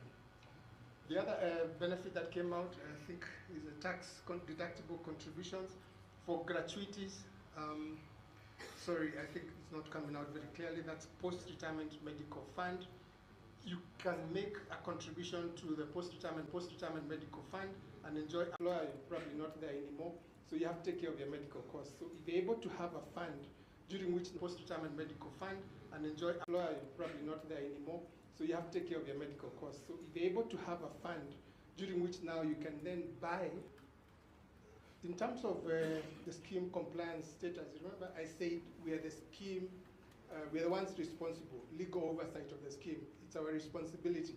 So the way the scheme is structured, there are documents. It's an incorporation of a scheme. That scheme has fundamentally a document called Trust Deed and Rules. That document for this scheme has to be reviewed every so often. The last review was 28 September 2023. RBA has regulations about how often that scheme should be reviewed, so we try and comply as far as requirements are. What that does, the Trust Deed and Rules spells out how the scheme is to be operationalized. What are the issues? How do you manage the scheme? What are the matters to do with appointment of service providers, removal of service providers, conflicts resolution, the whole works about how to run that scheme if there are any issues. The reference point, our Bible, our Constitution, is the Trust Deed and Rules. Then we have a custody agreement. A custody agreement, we mentioned we have a segregated element in this scheme. that custody agreement would sign with the bank that is providing the custody aspect of the scheme. For example, we have Standard Chartered as the custodian for this particular bank. So we do have a custody agreement with Standard Chartered. As a custodian, they're the ones who are keeping the money. If this scheme, for example, had property, if we had title deeds, they're the ones who would be keeping that title deed. If we had shares, they would be the ones keeping the shares. They're the ones monitoring when is the dividend going to be declared. All the documents that relate to those investments, that's their job, to monitor, track, and give us reports in those BOT meetings, the ones we have every quarter. They're giving us reports, what has gone on, what is the state of the funds that are there for the scheme. Then there's a corporate trustee agreement. Corporate trustee agreement is now the agreement we have with the founder. The founder in this particular case, being an umbrella scheme, is Octagon Pension Services. We have a certain way we need to define that relationship so that if there's any disagreement or anything, it's clearly spelled out in that trustee agreement. So we signed that agreement way back in 2020. There has not been much amendment as far as that one is concerned. Then you have the investment policy statement. Investment policy statement is supposed to be reviewed every 3 years. The last one was done in September 2023. An investment policy statement is a statement, it's a document that governs the investment objectives of the scheme. Now, we have 2.5 billion shillings. That's what we have as at end of March. How do you manage these funds to the benefit of members? We have to have a guideline, a document that guides how do we invest these funds, because we want you to maximize returns. Now, that document spells out how these funds can be invested.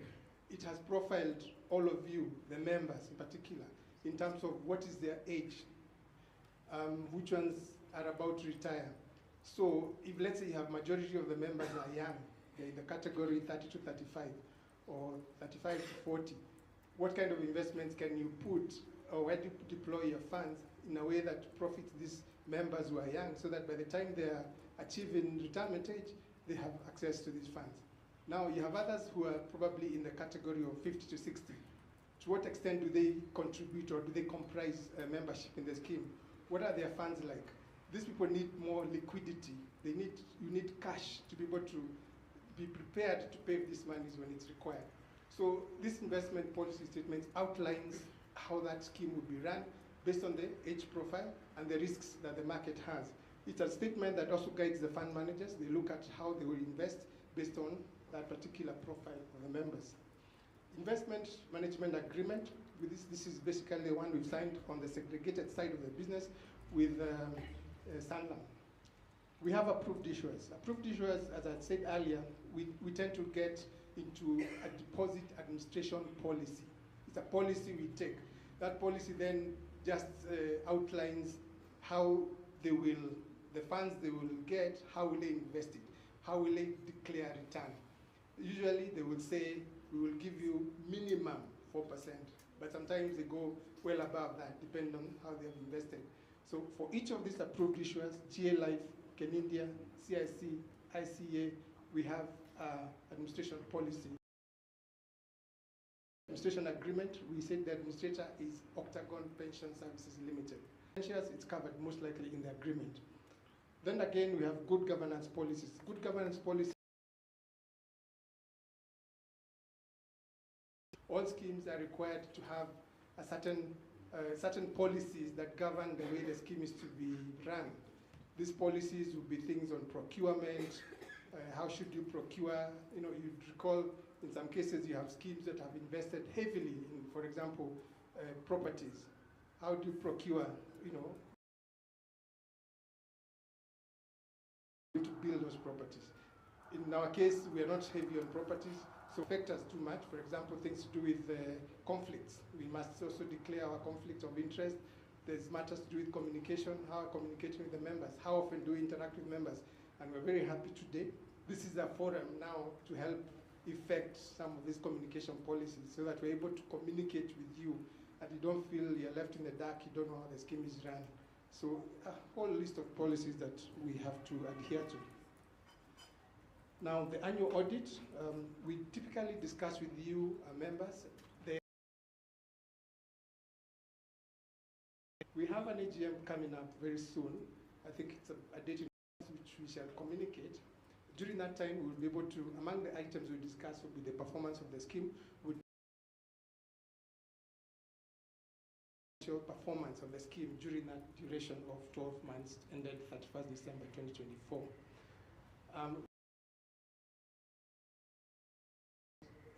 We find that the attendance of AGM is usually very, very low. It's usually virtual. Out of a scheme of, you had 5,000 members, very few attend AGMs. So it's a challenge for us, even you, I'm sure you're representatives of the organization. When we put out the notice of the AGM, please ask your members to log in and attend the AGM. If you have any concerns about why they don't attend AGMs, let us know now so that we see what we can incorporate at the time of AGM so that we're able to get a better attendance. If we don't have a good attendance, only a few will know what is going on in the scheme. And then maybe you have more complaints later. People have good suggestions which cannot be incorporated, or there are new things that have happened, members don't know. So it makes our work extremely difficult. So we will urge you please to continue and ask those other members to attend the AGM. Then of other important note we'd like to bring to your attention is that we do have organizations that don't remit contributions. You may think this was a problem for government, like universities or state corporations. We are now seeing that problem in corporates, private companies. They are not able to remit. Maybe they have deducted you. They might either not remit yours, or they're not supposed to match, then they don't remit their match portion, whatever they're matching according to the ratio that they're supposed to match. So then you find that your contributions are not there. They have not earned interest in that particular year. That puts us in a very difficult position because we are legally responsible of how these funds are supposed to generate for you. So we have been in touch with the administrators as well and our particular companies that are not doing these remittances. We know who they are. We try and engage with the HR departments, and knowing very well that the law is very clear about non-contribution. There's usually a penalty if a company has not contributed to the scheme.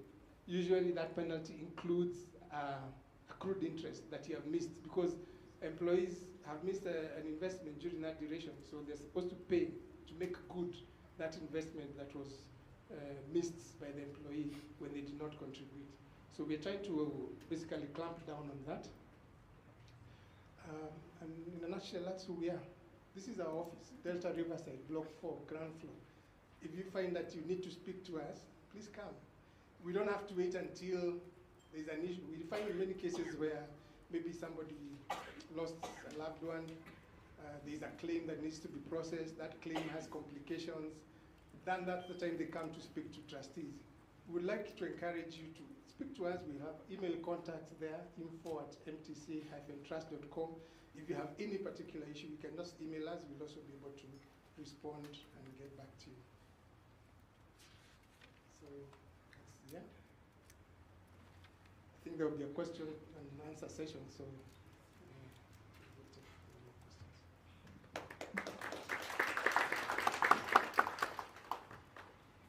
Right, that is John Washira speaking to us about the trustee updates and member engagement as well. So we're going to move on and look at the regulatory remarks from the regulator, who is the Retirement Benefit Authority, RBA, and we're going to have Bosco Gichel, who's going to be coming to speak to us more about this. So a round of applause for Bosco even as he comes forward.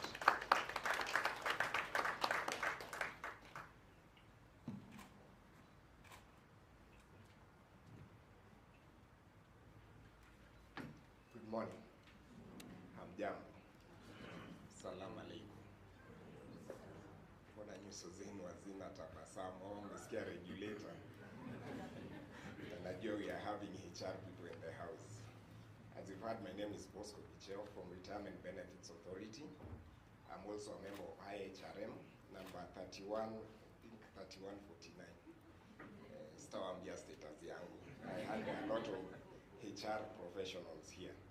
So it is good because as a regulator, we wear many caps. HR, hiyo ni yangu moja tu. others, which I will not reveal here. And I'm happy that I'm here today with you, that you're represented, and I think you should also be happy. The MC is very smart. He's made you clap for me before, because he's so sure by the time I leave you, I'm done clapping. So sijui niitishe pia standing ovation in advance. But as a regulator, and interestingly, whenever you hear the regulator, I don't know how it is in Kenya. It's like RBA is the only one who's the regulator. Ukisikia the regulator, watu wanakwambia RBA. There's so many regulators, but we remain. I think it shows the significance and importance of what we stand for. And that is safeguarding your retirement benefits. Because your retirement is the next key thing. They say there are 3 things we are sure of, right? Oh, sorry. 2. Ni mbili ama tatu? Wangapi wasema tatu? You'll allow me, I love Kiswahili, so I'll use Kiswahili at some point. What I'll not use is Shendeten. The Gen Zs knows what I'm talking about. So I hope you'll allow me if I talk, I mix English and Kiswahili. So how many say there are 2 things we are sure of in life? Let's show of hands. 1, 2. Okay. How many think there are 3? So none of you in this room is thinking other than those 3 people. On a light note. But they say there are 2 things you are sure of. Taxes and debt. Now there's one thing Honorable Duale told you he's sure of. Na mkafikiria na mzaa. Alisema hii kazi sio ya. The other sure thing is retirement. You will have to retire. Whatever your profession, whatever you do. And if you think this is a makeup of RBA, it is not. There's a verse I always quote whenever I am. Sometimes I'm also a preacher. Please make sure I don't start preaching. The CEO had also warned them. Numbers 8:24. It says, this applies to the Levites. From the age of 25 they shall enter into the tent of the Lord and serve up to the age of 50. After that they shall leave, and they'll only do an advisory role. Hiyo si mimi nimesema, ni Biblia takatifu. The retirement age, for those who might not know, in Kenya for the longest time was 50. Then it went to 55. 60 was a bonus. France, when they wanted to increase the retirement age, I think by 3 years, what happened? They went on strike. Wali riot, I think for a whole month. Kenya tried kusema unapunguza, the reverse. Kenya increase will all clap. We've never gone for kimbi as people are pay slip. Lakini ukisema tuna reduce retirement age, that is the day. Yeah? And it is interesting that we don't talk about retirement. And allow me, for those who are non-HR, just allow me, because I was told most of the representatives are HR. It is interesting that even as a nation, even in our education system, retirement is never a subject. If you ever did your units, how many who did not do actuarial science, how many has ever done pensions as a unit? No one. Even HR. You know, in HR inakuanga, I think, ka topic kamoja, ways of ile ya kufukuza watu kazi. So redundancy, unaambiwa one of the way is retirement. And unfortunately for HR, as in that practice, we always think we'll never leave. And our employers are also very smart. They always make us, use us to make sure everybody, unaanga redundancy na retrenchment. HR anafanya hiyo kazi yote alafu anajua mimi nimebaki. The next morning, unaambiwa please do not report. You're wondering, wait. Si mimi nilitengeneza list ya watu wanaenda nyumbani. So, we should always be careful. Retirement is critical for all of us. And by the time I end, I'll show you how serious it is even in our nation. And it is a subject that, you know, we should be passing on. I've had Mr. John here talk about the attendance of the AGM. It concerns us also from a regulatory perspective. Because this is where members interact with the scheme. They know what it is. This is where you invest. This is where your future lies. The future of the people you represent lies.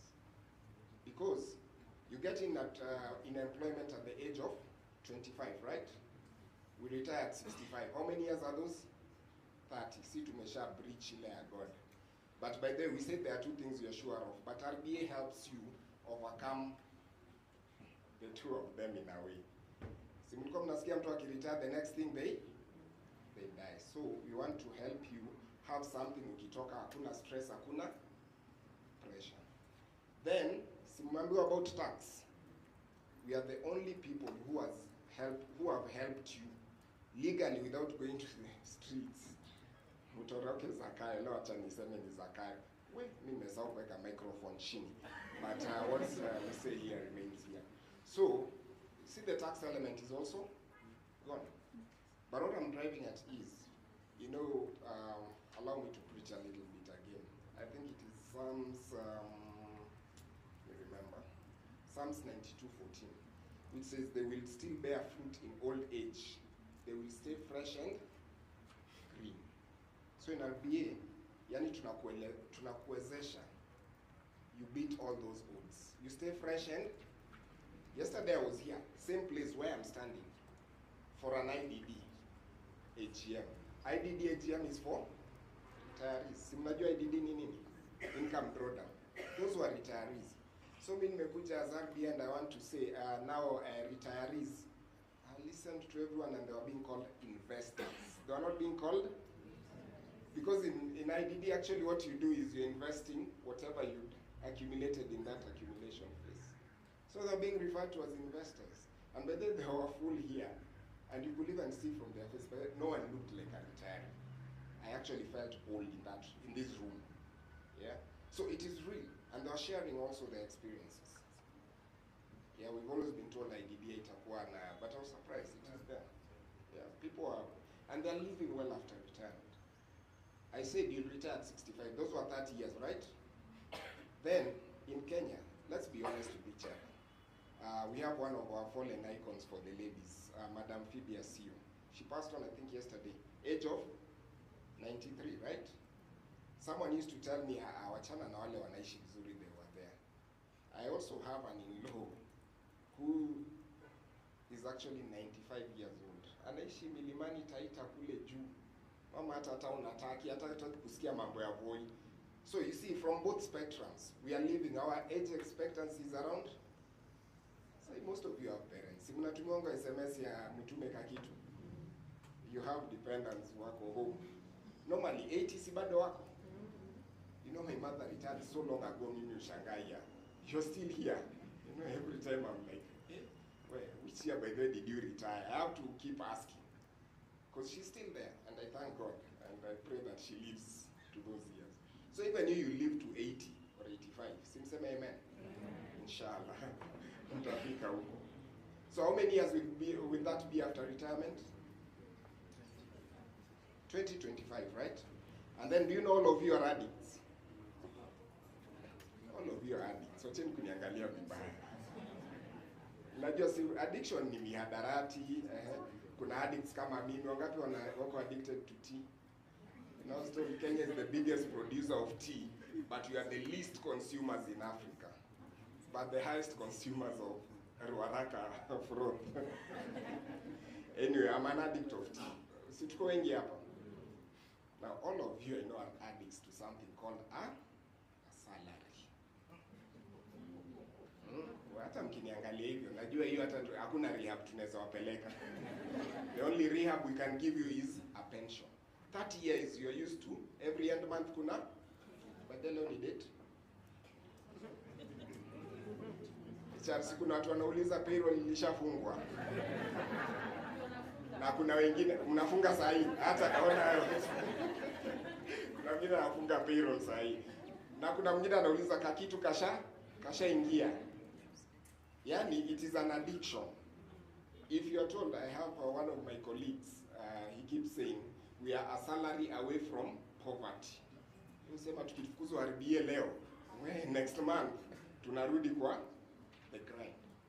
So we are addicts of a salary. That addiction, the only way we can cure it is through our pension, so that we don't depend on others when that kind of time comes. Now, I'm not sure whether I was giving a speech, whether I was preaching, or whether I was giving my presentation, but all in all, the pension message is very critical. I'd like us to take it serious. Please pass it on to the people you represent. Because make them attend a GM. A GM is theirs, not yours. Because hata nikiuliza, if I count here, you're more than 100. Kwa hivyo nyi wote hamkukuja AGM. Anyway, hiyo ni regulator naongea, sorry. I don't want to be thrown out of here. I'll be polite. But it is a growth we have to walk. And what, I was touched when I heard about Octagon. I realized Octagon saying ndo anapata ID. Mulikuwa mnadeal na underage. See, Octagon is 18 years. So you're in good hands. Sasa saizi, amefika maturity. Yeah? And you're going on there. Your trustee has spoken. Your trustee is actually the legal owner of the scheme. When you hear the trustee telling you, please come and see us, what they mean, they know, if anything, they are the owners. So,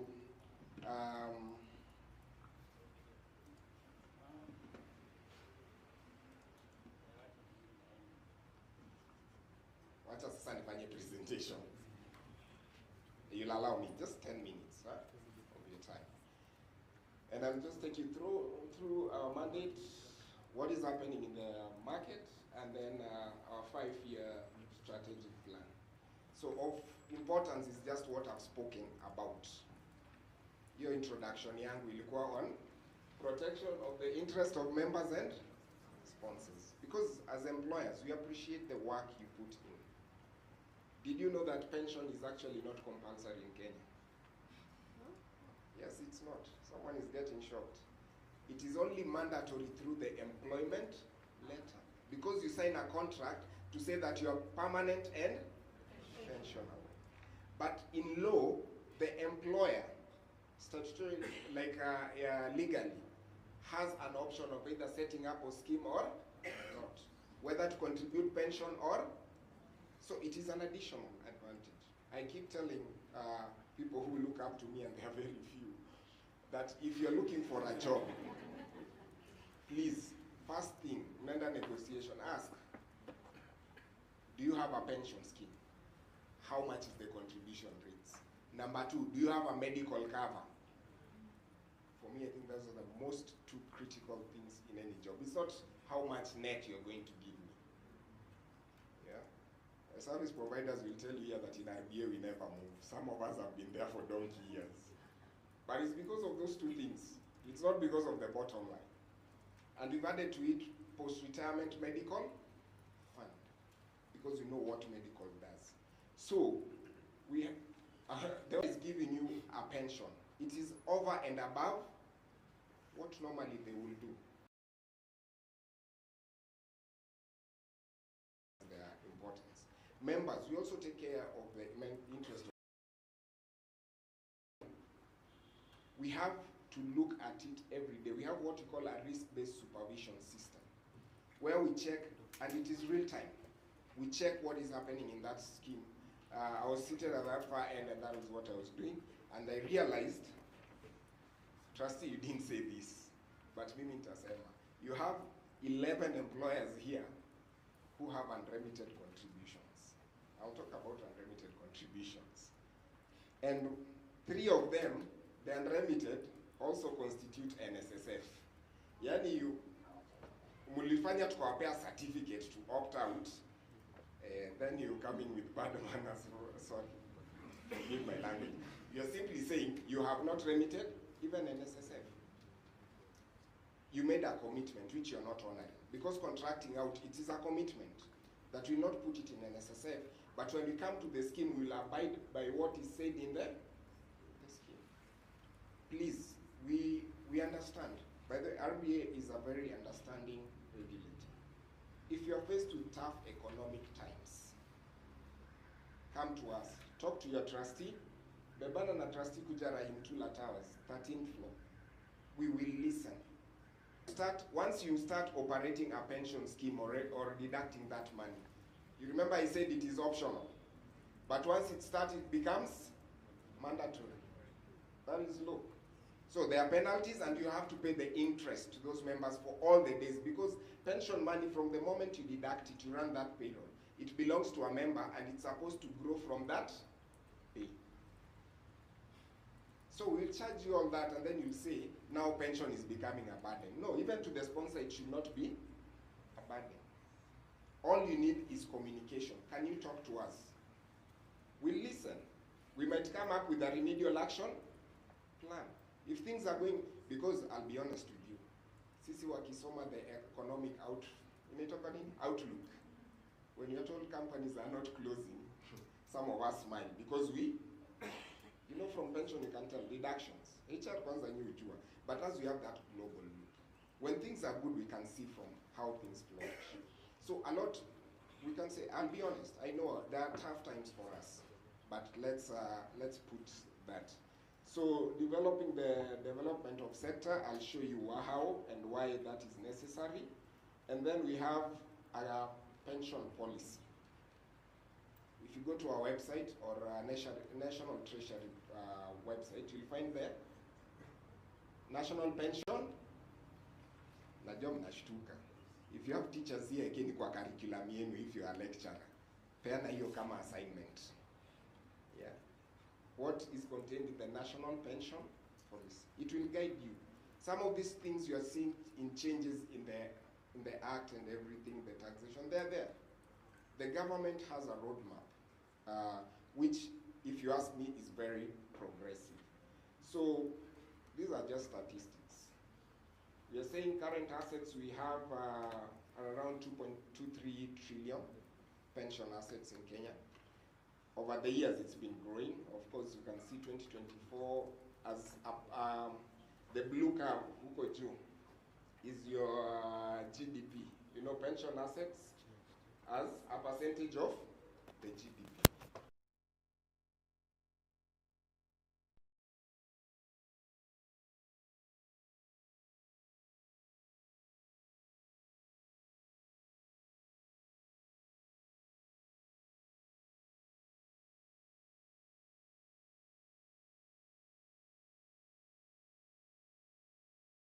Steep increase in 2002.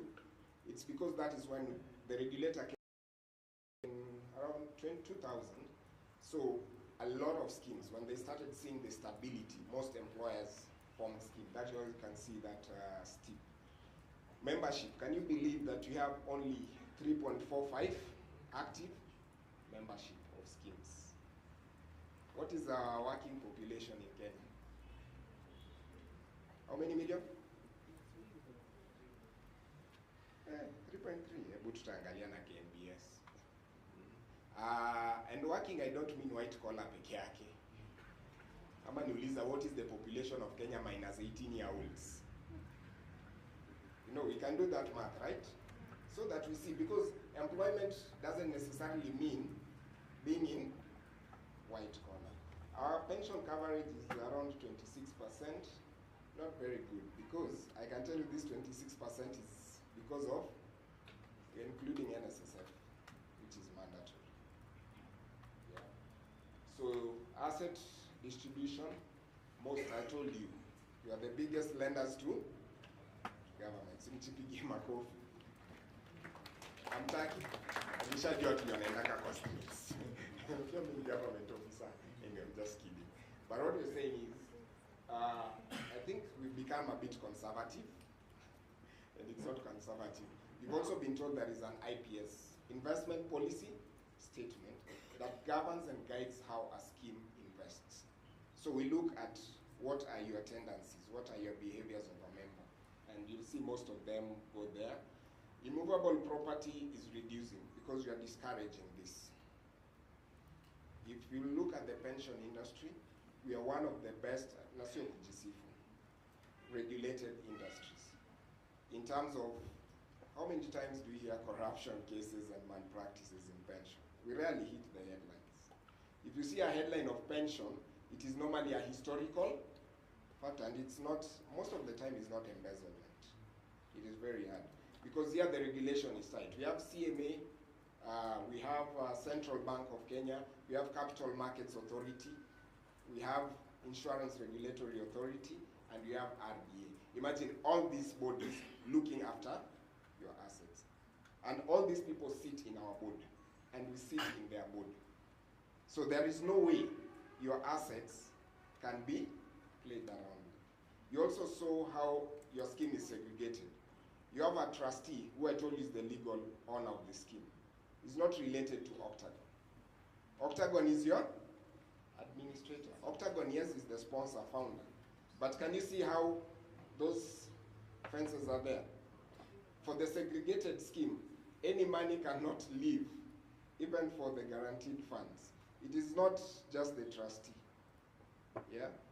The admin is given instructions. They don't touch the money. The trustee doesn't touch the money.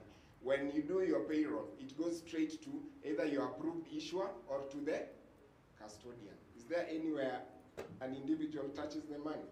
No. When you now want to leave and you sign those things, it comes straight to your bank account. There is no intermediary. That is how safeguarded it is. So we realized property in Kenya, ikifika ni mambo ya ploti na kujenga, there are a lot of funny games. If you notice, all of you are members of NSSF. How many have ever attended an AGM ya NSSF?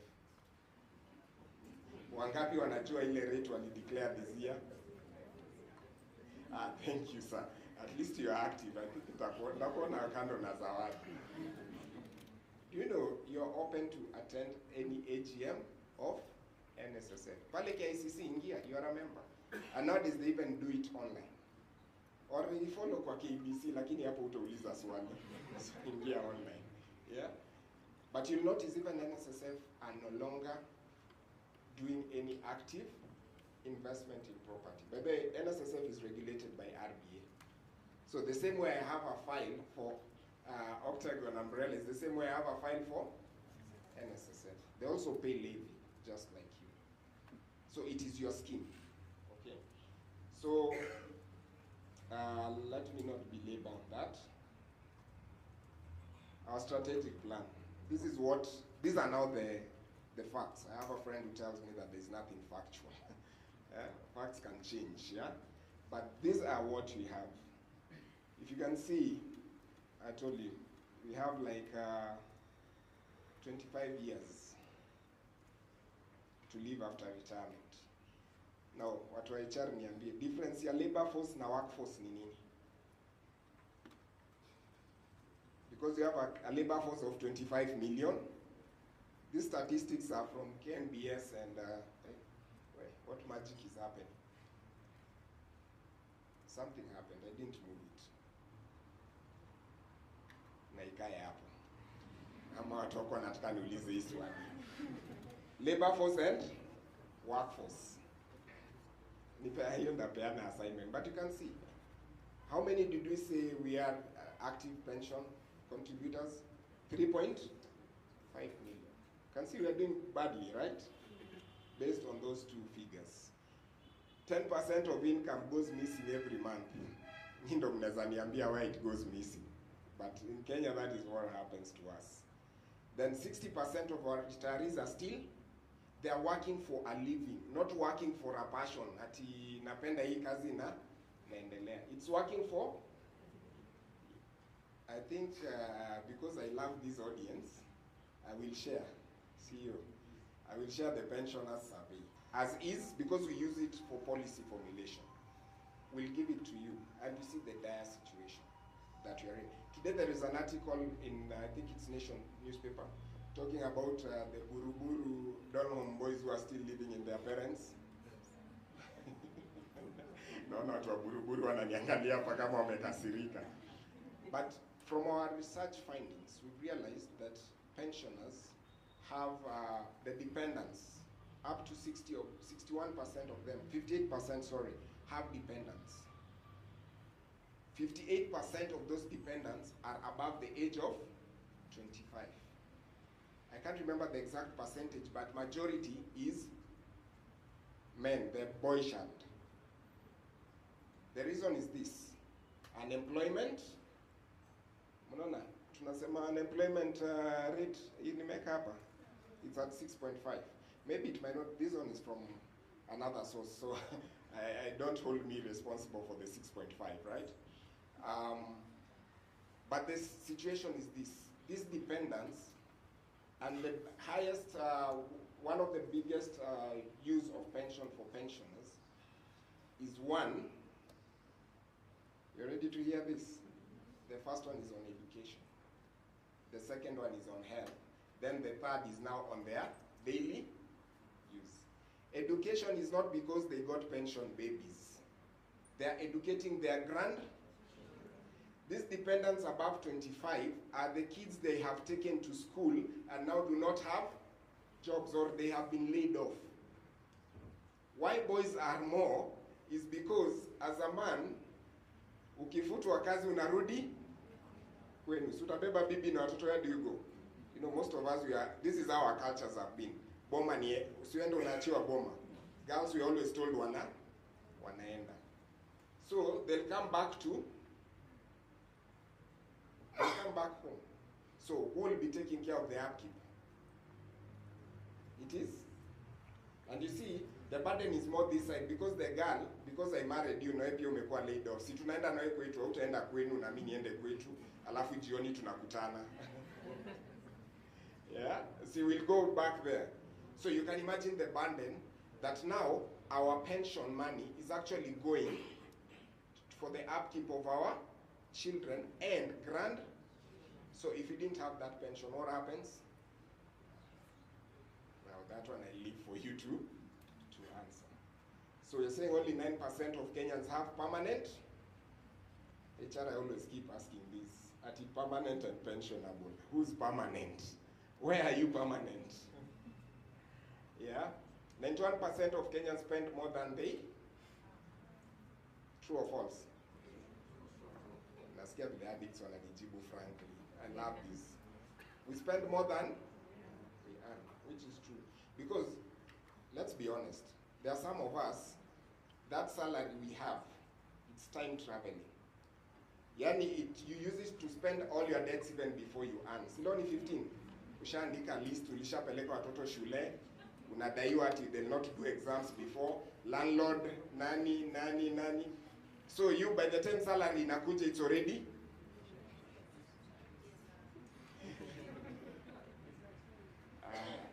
So this is what we are trying to do as RBA, to enhance consumer protection. We really want to make sure that whatever legislation we come up to, our consumer is members is the sponsor. Complaints mechanism. Please advise anyone you know. If you have anything anything related to pension, whether in SSF, whether they were in any other schemes, or you here, do not run to the laws or kama wako kwa nyumba mnisamehe, my legal friends, learned friends. The first place to run to is your trustee. If your trustee cannot, or you're not happy with their decision, then you come to RBA, see your RBA. If you're not happy with the decision of the CEO, and you don't even need a legal representative. Where you might need a legal representative is now if you escalate it to the tribunal. And mostly you'll find that the cost will be so minimal, both to you and the scheme. Okay, now, if you take the other long route, chances are you will move, and we've seen it, people going even up to the Court of Appeal. And then they are told to come back to that you are not experts in pension. Can you go back to RBA? You can imagine. And you've spent half of what you are fighting for. So kindly, let's come through that process. We are strengthening our supervisory framework. Yeah, so we do on-site and off-site. So your scheme, I don't know, maybe I should ask Michael. Have we visited you for an inspection? Yes, you are.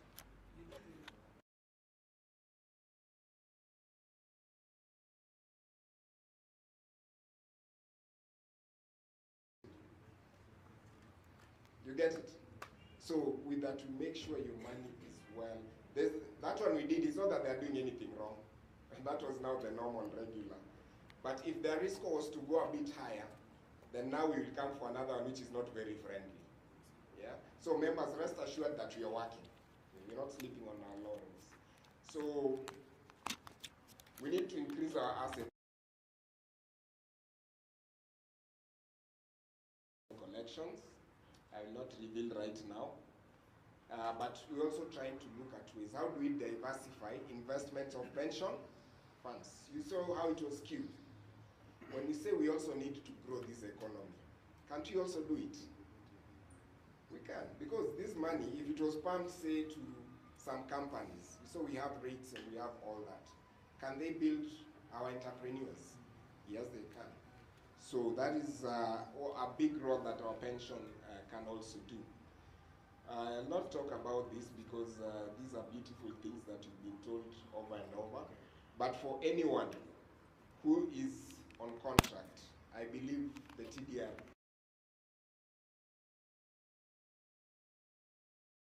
mkona needs over the errands. Do you know hapa nafanya regulatory plus speech plus preach? do you have deeds over the errands with your umbrella? No, trustee na Octagon staki kuona mkishake kichwa. Nataka hawa niambie. Mshaona deeds over the errands?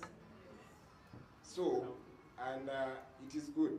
If there are those people you had left out because unasema mnawapea gratuity, you can amend it so that they can also contribute into your gratuity they can transfer.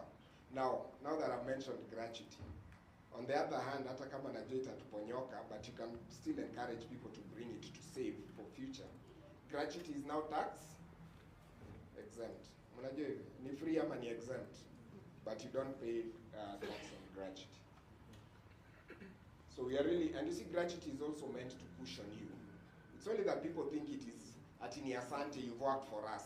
It is actually a pension which you've been given in advance. It's a discounted pension. So put it aside for that time when you need it. Msiassume ati gratuity hiyo ni gold, ati hiyo ni handshake, employer ananipenda sana ameniambia. It is a term of employment which you agreed to, right? So some of the things which are under consideration, unremitted contributions. This one we are getting tough on, because at the end of the day, it erodes on what we have, okay? The adequacy we've been told about, and then mumekuwa mkisikia private partnership. I know you've heard something in the news. They were saying, oh, NSSF, this is, you heard that? But let's just be clear and honest. What you're trying to do is develop structures where we can use some of these pension funds for public-private partnership. Invest them. Look at the US. But when the US stocks went down, do you know who are most affected? Pensioners. That is when I was shocked that up to around 50-something% of what sits in the it's called NYSC, is actually pension money. I was shocked. I didn't know personally that. So you can see what pension can do actually to a global economy. So we are trying to build that. Basically, this is what we are trying to see. We are reducing inequality. Why it is a matter of emergency to retain pension. But can I surprise you? The inequality, you see when we are working, the high earners always lead a very luxurious and comfortable. I put on this coat and suit, but when I retire, you know, when you go there, utakuwa unaiba unaenda now shopping center. It actually reverses. Those low income earners wanajua kujipanga sana. When they retire, we found out their life is actually, if you compare their happiness index, is higher than those who are employed. Okay. For those who are employed, wale, look mostly, angalia walimu. Well, let me use the example ya walimu. Walimu village, retired teachers wanaishi aje. They're always an example, right?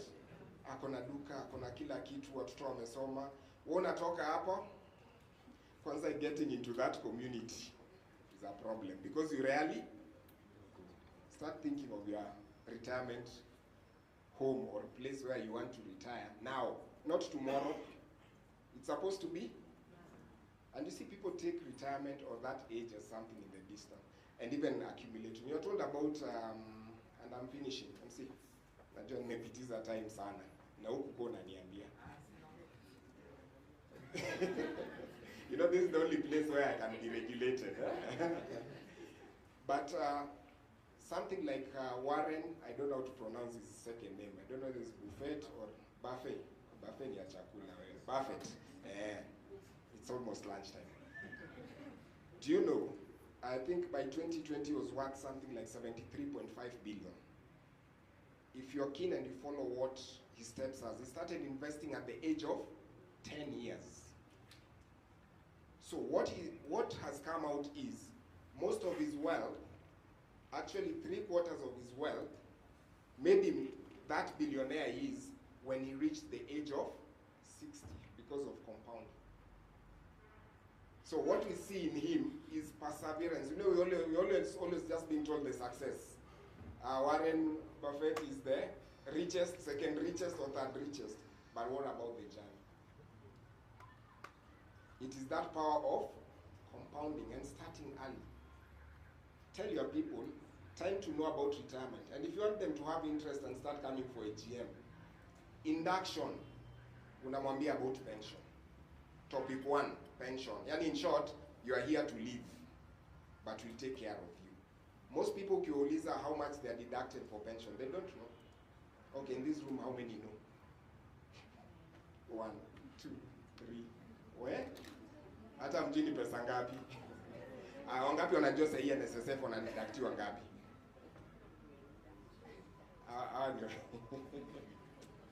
People, please, let's introspect. Okay? Let's introspect. Start with yourself. Get to learn. So we want people to also achieve a different, and this is why I like to end, but it will be a disservice because I know all of you are members of a scheme. As RBA, this one I have to say. Everywhere I go, every time. Member rights. Payments must be done within 30 days. Transfers from one scheme to another within 60 days. Vesting. That money, as I said, ikitoka kwa payroll, immediately it belongs to the member. Are we agreed on that? Immediately. Non-assailability, HR people. You can never attach anyone's pension for the payment of any judgment debt or anything whatsoever. If they have left because you've sacked them, they stole. Hiyo kesi ni kwa chief. Pension money is pension unless someone by themselves signs and say part of my pension money be used to this, and it must be witnessed by an independent person. Hata ikiwezekana ikwe from an attorney that they have given consent. You can never block someone. You have inaitwa separation. The moment bora umesema you are sacked, you are no longer in our payroll. That is enough reason for the trustee to pay that person the dues. The only time we'll have a problem is you have not certified. You know, sometimes when you are leaving jobs, anasema I want to resign. HR ama CEO anasema no, you cannot. We are not accepting your resignation. You see, that is different. You still have a haggle. That one you can consider. But the moment you've said you're not, your payroll, your next hayuko, that person is entitled to their pension in full, any of their pension monies. So upon exit, they can only get the forms. I'll not go through them because I know the admin has done a good job at that. Now we have responsibilities and rights as well. Attending a GM is a right of every member. So do not withhold. Mseme, GM ni only for representatives. No. All members should attend their AGM. That's why you see we had an IDD AGM. They were online. Most of them were online. Uzuri at the exit now, they understand the importance of pension money. People, when they're accumulating, I don't know what happens. But when you get money, chunga. Let me ask this. Nisama here, 1 second. Niwaulize swali, yeah? When you go to the ATM, you put your card, right? Umesha decide, No, sometimes niliambiwa ukiona mtu amemaliza only 2 seconds hapo imemwambia decline. Insufficient funds. But kuna wengine huko unafikiria na pepeta moto unasikia tu pesa inatoka. Now what normally comes out first? The card or the money? Why do you think it's the card that comes out first? Think as a Kenyan now. If the money ever came out first, Uncle angekuwa amefile cards hivi for collection. Because all of you will leave and forget your. So inakwambia, Mister, take your property first, and now you can wait for your money. I don't know what happens with us when we get money. So, you need to read and understand, one, the Act. The Retirement Benefits Act and regulations are the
state.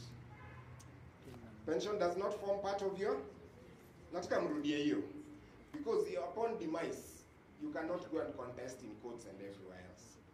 Your pension money, it's the trustees. If you didn't have a nomination of beneficiary form, or nyingine outdated, uliandika when you're employed, and now you're 50 na umeenda, trustees will determine who to pay.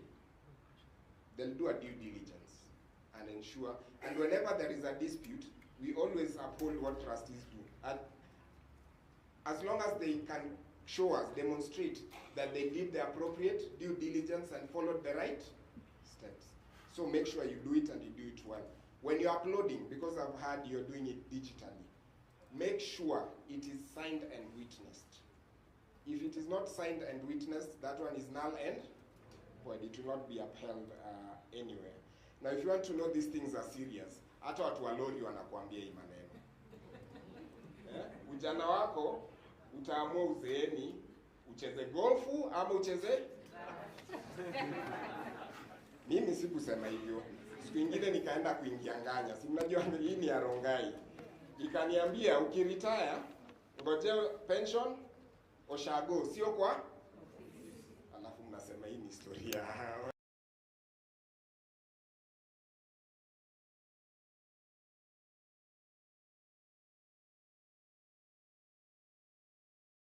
My apologies for being a real regulator, taking too much time. Round of applause for Bosco. Mnaona ni kwa nini alisema after ametoka hapa wouldn't want to clap, right? Yeah, but thank you so much for that, for those very good insights. So we're going to get into maybe the second last thing that we are doing, question and answer. Before question and answer, as we tumekaa sana, can we stand? Let us stand, all of us, tusimame, stretch a bit, Lunch iko, msishangae, there's lunch for everyone. So stretch a bit, yes. And as you stretch, I want you to imagine the first time vile tuko hapa,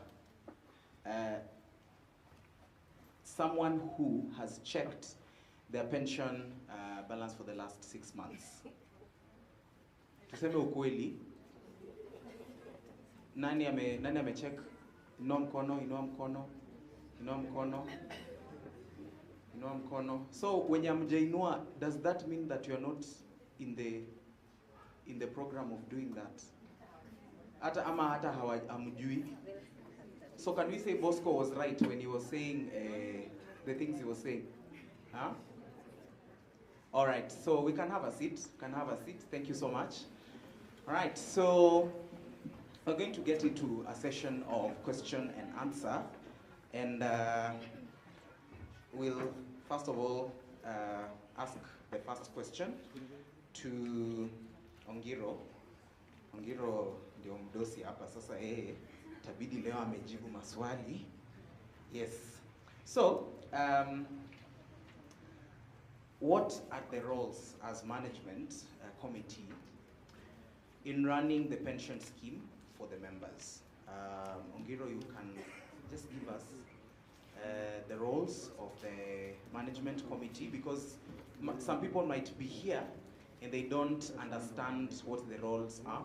And then if you have questions, you can now start thinking about them as Ongiro answers as well, so that we can get into the question and answer session, which will not be long. So if you're asking your question, be very straight to the point, so that at least we can get the answers that are needed.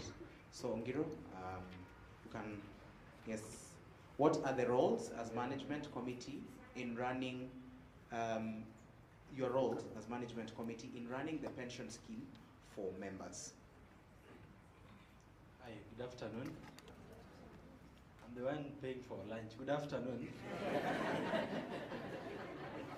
On a light note, my head of finance has already paid.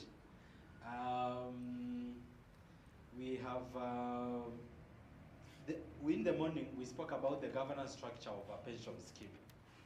And Bosco has put it clear that the legal, remember there are people who are called the legal owners of the scheme. Argo. Hello? People are sleeping when you are talking. The legal owners of the scheme are the trustees. Of course, you are the how do you call it? The ultimate owner of the money is of course you. You are the beneficiary. That money belongs to you. But for purposes of ownership and structure, the corporate trustees take that responsibility for you. As they do that, trustees are also not experts in everything. Trustees are also not experts in everything. So when it comes to investment, they'll go bring Sanlam Investment or whoever else to do investments for them. When it's administration, we'll do administration. When it's custody, they will do the custodians will do the custody work. But remember, in the umbrella fund, unlike if you had a standalone scheme called XYZ Staff Retirement Benefit Scheme, if you have that scheme, you will appoint your own trustees. Those trustees, you can meet them and talk to them. Some of those trustees are union members in your organization. Maybe some of them are representing members, and then you have a sponsor used for the right purpose. In this case, sponsor means the person who is contributing, the employer in short. You are able, those individual trustees, you can actually manage to get them, hold of them every single day. But now, when it is an umbrella fund, you subscribe to a fund which has another corporate trustee. So who bridges the gap between the corporate trustee and the member? It's a good response, administrator. Anyone else? Anyone else? Yeah, there is someone called management committee members. The management committee members are, the law provides, I don't know whether my memory serves me right, is about 3 of your members from the organization are supposed to form what is called a management committee. These management committee members are the ones who will meet the administrator. The administrator, they can also liaise with the corporate trustee. Imagine if we allowed all the members to be talking to the corporate trustee. We have 5,000 of them. Will they manage? They can't manage. So the management committee members comes into play a very big role, a very good, a huge responsibility. You are actually helping the trustees and the service providers be able to sieve the information and see how to be able to get that information to every single member in a way that they can best understand. But you also help arrange for member education, which we alluded in the morning, that every member, you are the ones who can know the calendar, and call the service provider, tell them come and do member education. You can the one who can arrange for trainings, for pre-retirement trainings. Have you ever calculated how many years you have to retirement? You have? Okay. For those who, anyone who is almost 60, of course ladies you don't get to 60, you are always 16. The men, maybe I can ask the men, yeah? Those are the ones who can organize. For example, we do some 3 trainings in the business. If you are below 20, if you are between 25 years to 35 years, we have a very special training that we do for you. That special training is very nice because it teaches you how to invest, how to save, how taxes are being done, how can you manage to start saving and do the compounding aspect that the regulator was talking about. But then we also put the 35 to 45 in a room. 35 to 45, quite a number of you look like you are there. But the 35 to 45, most of them are in middle life age. The last word, I don't want to use it. But in that middle life, you have made all mistakes. Yeah? You invested in the things that you are not supposed to invest. You borrowed money that you are not supposed to borrow. You married the person who was not meant for you. You are trying to put yourself in order, and we have a special training for you. And then the ones who are between 45 to 55, we talk to them about pre-retirement. Look here, how much money do you have? What do you need to do? How did you start preparing? And all those type of things. The only person who can be able to arrange for that, again, is management committee members. That is management committee members. There is something called personal finance, budgeting, those type of things. You are the ones who we can actually give that information. You organize, you can call us and tell us, come and train our staff around personal financing, budgets, and all those type of things. All of us, I don't know any one of us whether we do budgets at the end of the month. Okay, there's somebody who said that even before you think about budget, who here the salary for June will catch up with the salary for July in the same bank account? Anyone? No. It's inaenda ikifanya nini? We wait. The one he said. So the one who we can be able to empower more or give more information so that then they cascade that type of information is of course the management committee members. We can you can meet the corporate trustee, as I've said, and make sure that the scheme. You also give us as service providers feedback. What probably do members want? What type of investment should they put in? What opportunities are possibly out there that we can actually get involved in? So it gives us a very good opportunity, and I think I've mentioned 3. Many more. We have one of the things we can do, of course, through comment, we have a write-up around the roles of management committee members, even provided for in the good governance guidelines that were formed in 2018, which talks about your roles, your responsibilities, but importantly on stakeholder management. That we can be able to distribute, and in case you have any question, we can be able to support you on that. Thank you so much. Thank you so much for that. Aya, maswali, anyone with questions? Yes, we have. We can have the roaming microphone. Yes.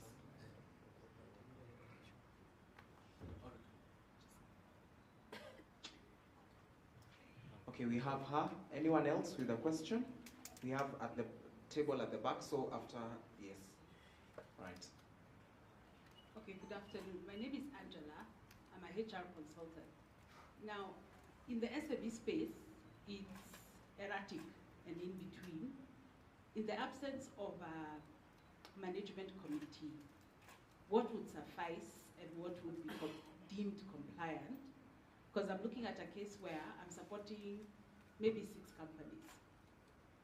The staff complement cannot be enough for us to have an MC. What then would I do in that case? Because now I'm the only bridge between the 6 companies. And I somehow feel that may not fit in compliance, but in the absence of that and looking at the ways of work today, what would be a compliant alternative? All right, thank you so much.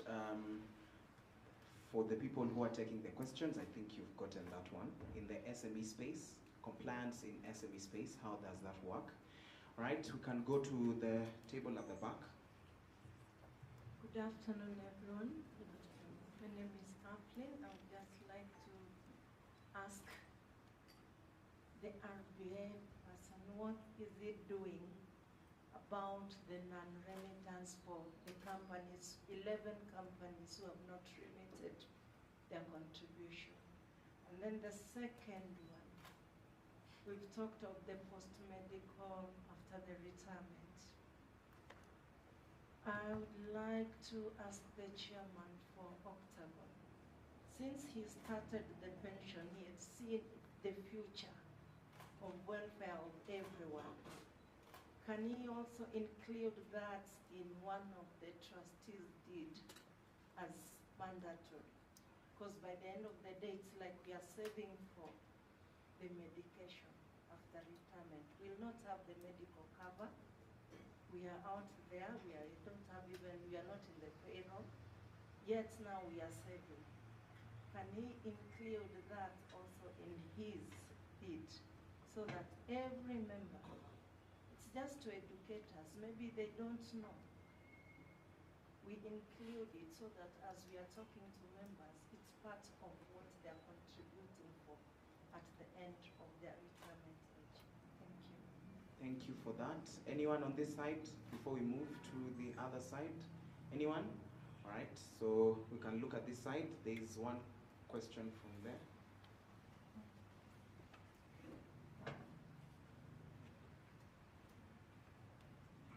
Hi everyone, my name is Faith Kalei. A question on inclusivity and accessibility. How is Octagon supporting, especially those in the informal sector, like drivers, nannies, those who don't have employers that do pension schemes? How is this market being captured, and how can we support even those of us employees in that area? Then in terms of the children's, whatever is being done for the children, maybe if somebody could elaborate. I ever attended a session where they hosted the children, but my kids afterwards asked me, they don't have money to invest. So what is happening in that space? So that would be something good. And in terms of the three funds, the conservative, the aggressive, and the balanced fund, I'm guessing the 13.5% return was for the balanced fund. Could you maybe elaborate on how the three schemes performed last year individually? What was the return on that one? And the last one? Okay, that's it for now. Thank you. All right. Any other question? This is the only session we'll have for questions, so there is no other. Yes, there is one here. And she is the last one, so that we maintain our time. Yes? Good afternoon. My name is Helen. I think for me it's an advice. I would ask for pensioners, this additional voluntary contribution, could you put maybe an interest, maybe an increase a little, to help the employees to desire to add more of their money towards pension? Because I think someone just maintained the one that we agreed on the first time, it is 10%, that's what you'll do. But if you can put an interest, I see the NSSF, because I do also the AVC, I see it has interest more than the other one. So I think you're saying ways of us to add more money, give us an interest extra in the AVC, so people can also increase. Because I think I have, like my company have more people in retirement going, it will be a good thing for them to be able to add. Thank you. Thank you so much for that. So I'm going to start with, let me see. I'll start with Bosco. You answer the questions that were directed to you, and then we finish with Ongiro, who is going to also answer the questions. Yes.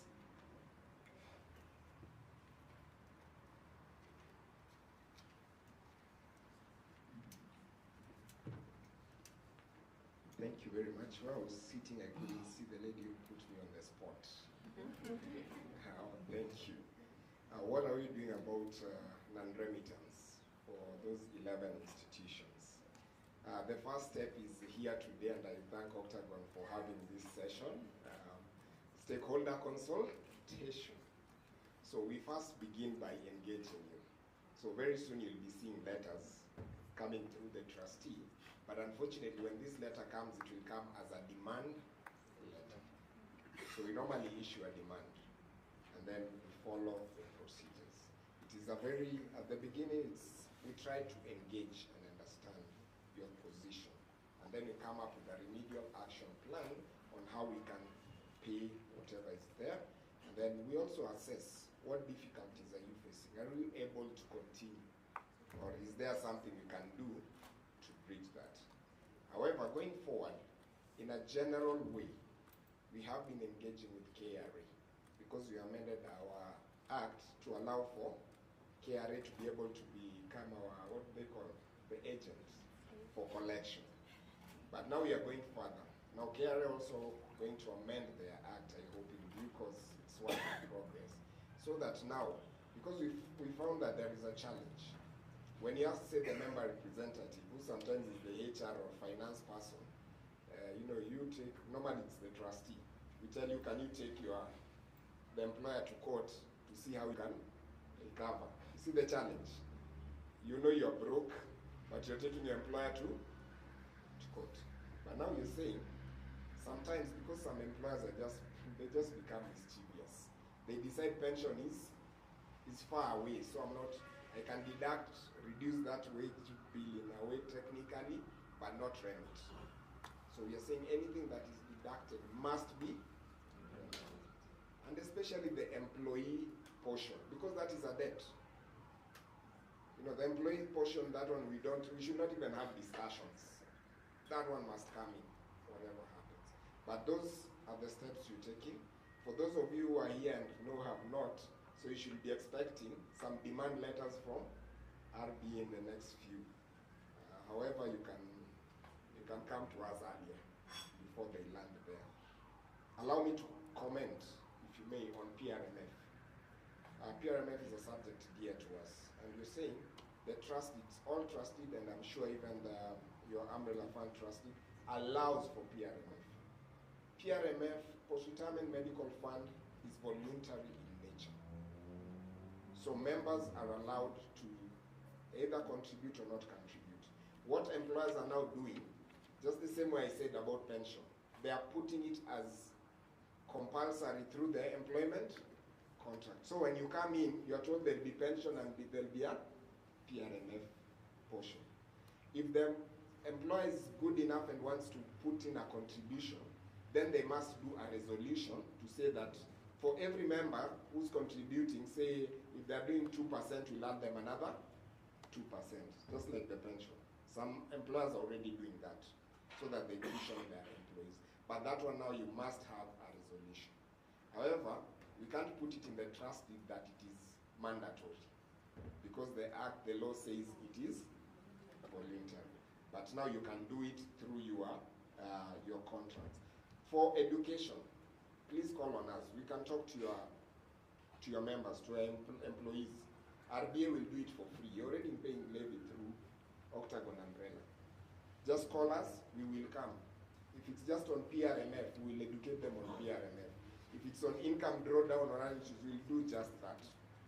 So we offer member educations for free and pre-retirement seminars also for free, and also in conjunction with your good service provider, Octagon. So we'll check our website in the next 1 month. We'll be going around the country, doing sensitization for trustees and members. So you are also like trustees. You are free to join on various topics, from death benefits to taxation. So you are much welcome. Thank you.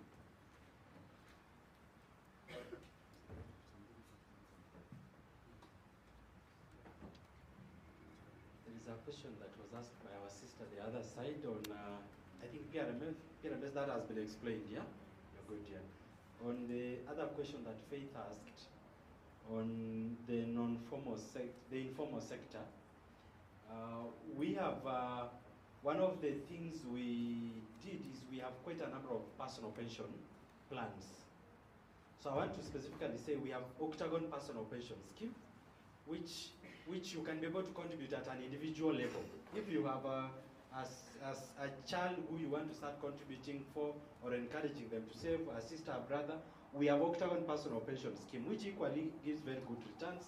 It works, it's regulated and registered by the Retirement Benefits Authority In fact, we have two IPPs. We have the one for Octagon Personal Pension Scheme and distribution. The other element, we are trying to incorporate the element of Sharia compliance into the whole ecosystem for those who subscribe to that type of religion. So the informal sector, we've taken care of them. We have IPP. The extra mile we are even doing, we are giving them a bit easier, even a platform where they can contribute on M-Pesa, even on a daily basis, and build up and be able to see how the funds are able to grow on every single day. Children trusts, that's what you asked, yeah? Yes. We have, I don't know whether you have ever thought about it, that if, and that's a good question, Faith. I don't know that you've ever thought if, God forbid, you did what? Yeah. And you have children below 18 years, what happens? Have you ever thought about it? Yes, what happens? Yeah, life insurance kicks off. But what if they are below 18 years? Who is paid that money and takes care of those children? The person you have nominated. I'll shock you. What happens is, what happens today if you've given me your children to take care of, and you have given me money and my child doesn't have school fees? What do I do? What do I do with your money, your children's money? You introduce some funny, fancy word, equity, you'll borrow from this fund and pay, and you see those type of things. You will be shocked your children will suffer in the hands of the people who you trusted to take care of them, because they will misuse the money, they'll use the money for their own good, and your children will suffer for a long time. So that's why we have something called a trust fund. A trust fund. So we have a fund, a children trust fund. It's of course not regulated currently under RBI. I know RBI are trying to introduce regulations around regulation of trust funds, but it's a fund we've had for over 10 years, where the money for children below 18 years is transferred to that fund, protected for those children. So you will do an allocation based on the nomination of beneficiary you are done. Child 1, 2, 3, that allocation is transferred to the fund, as long as they are below 18 years. That is the money that will be used. Now that person you had picked as the guardian, for example, will be put as a signatory into the sign-off into the trust fund. Not for him to remove the money and enrich themselves. But if the school fees comes, they bring the information to us. If the child needs to go to a hospital, they bring the information. If we need to pay for medical and all those type of things, so that the child is able to have a way, the money is protected until they turn majority age and they decide for themselves whether they want the money paid to them or the money remains in the fund. Importantly, the money is invested. So it's earning investment income just like this. Secondly, that signatory or the beneficiaries, including your own children, will get an annual statement to show how the money, the movements are happening, what is the income came in, how much was spent, how was it spent, and the fee structure is actually the same. We run our trust fund just the same way a retirement benefits scheme is actually managed. So if you know someone, sometimes money is even raised for orphans and people disappear with the money. That is what we try to solve here. So that is how it simply works.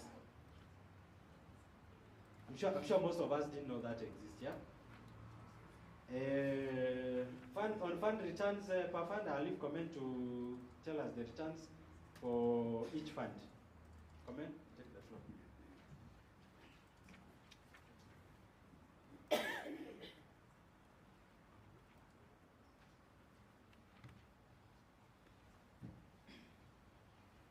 Thank you.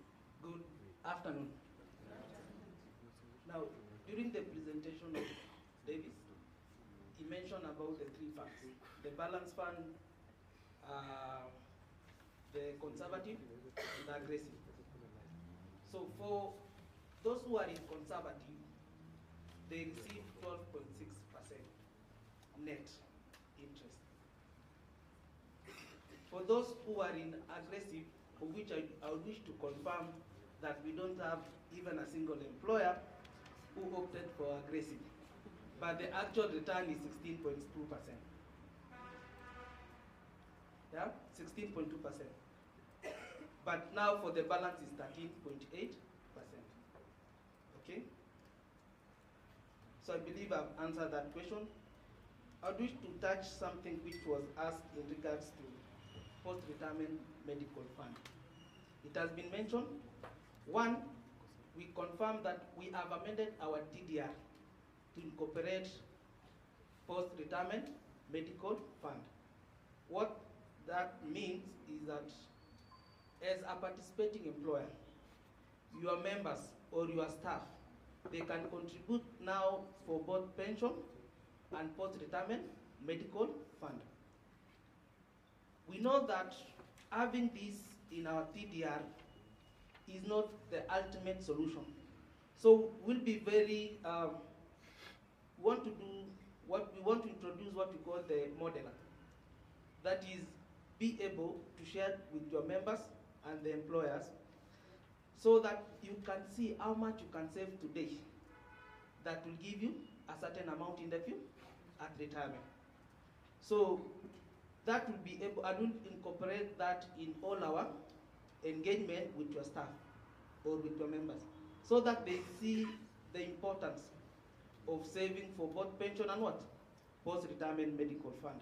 So the next stage that we are going to do is work on that modeler, and then we distribute to yourselves, and we'll do emphasis during the AGM and as well as member education going forward. Thank you very much.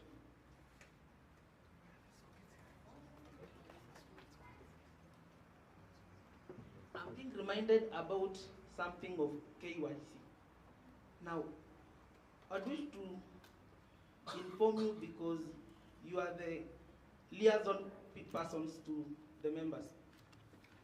For your members to be able to access, for instance, member portal, we must have their KYC, okay? We must have their details because the accessibility of that portal is dependent on the information we have.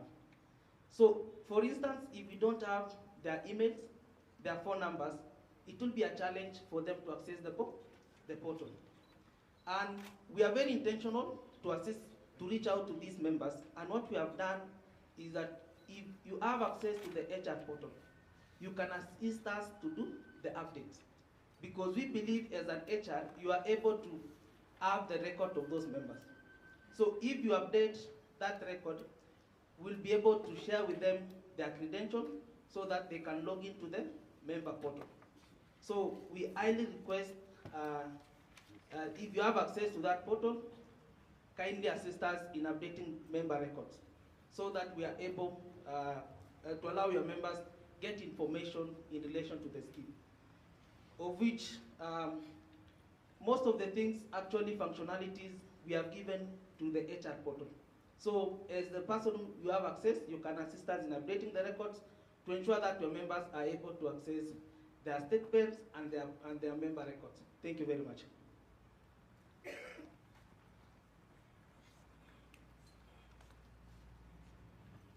Right, thank you, Komen. That is Head of Retail Business at Octagon Africa. All right, so we're going to get to the last thing that we were supposed to. Yes. My first question hasn't been answered. So there's a question on SMEs that was asked. SMEs compliance. Bosco, merushwa kwako. Yes. Yeah. I didn't answer because I thought to. On representation, it's dynamic, and thank you for having SMEs at heart because that is also one of our targets and our niche we really want to grow. It's in our strategic plan. So you can also see us cannot Jadilian. But on representation, I think the best way to have it is, representation doesn't necessarily mean it has to be a particular person. It doesn't have to be, say, someone. You can look at who is more, I don't want to use the word permanence, but who, that person who you're so sure, even their lifespan in the institution or that place is a bit long. Yeah. They'll be there for maybe 2-3 years. Additionally, you can have a representative who might not even directly be, say, an employee, but with interests. Someone who you know can carry the interest of that institution. Because basically for a representative, what you're saying is, can you carry the interests of the others within that setup? I hope I'm answering what you asked. You're not so sure. Somewhat. Yeah. But I think we need to sit. Because the problem is we do not, in SME passive, the way we are working now, this generation we have, we don't have that permanency, that's correct. We also do not have that, how shall I say? Yeah, there are very many, the assumptions you've made for an MC is that it's a stable company, it has more than a certain amount of people, and they're all in the same place. That's not the... So what we have on SMEs, the ground it's very unique and different. Very unique. So that fluidity, Yeah. you can also capture it. Because one thing is, we know our rules and regulations are not cast on stone. And particularly when it comes to, say, trusteeship, in terms of who can be a trustee. For information, even for an institution that is established, you can have trustees who are not necessarily employees of the scheme, especially the one who sponsor nominated. Yes? So you can find an arrangement that works best for an SME without losing, the people. And even the ones who are fluid, there's something called succession management in many things. Even that education in pension, if someone sat in that committee for 1 year or 2 years, they'll have the knowledge. If we get another one, you see now we'll have also increased the literacy level. So I think that is something that we can work at that specific level, and then, of course, grow with it. And we'll also love to hear more challenges of, because we appreciate, mostly how our acts and regulations were. I think they were more focused on how can I call it, the PMPs, our normal working world, not that. But you'll see even in our IPPs, there's a lot of flexibility that we now give to the holders of the IPP. So we can do the same with trusteeship. I mean with management committees. Thank you.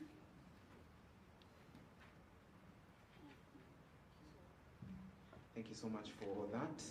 Right, so I'm going to get to the closing remarks, which will be done by the Head of Business Development at Octagon Pension Services Limited, that is Tony Mukhale. Welcome. A round of applause for Tony as he comes to give us our closing remarks. Yes, we've had such a great session, so Tony will crown it all and then we'll move from there. Good afternoon. Have you learned something? Yes. Have you enjoyed the session? Yes. You leave here a better person, yes? So my name is Tony Amhale. I'm glad to move vote of thanks and appreciate you all for we get opportunity to come and honoring our invitation. Okay?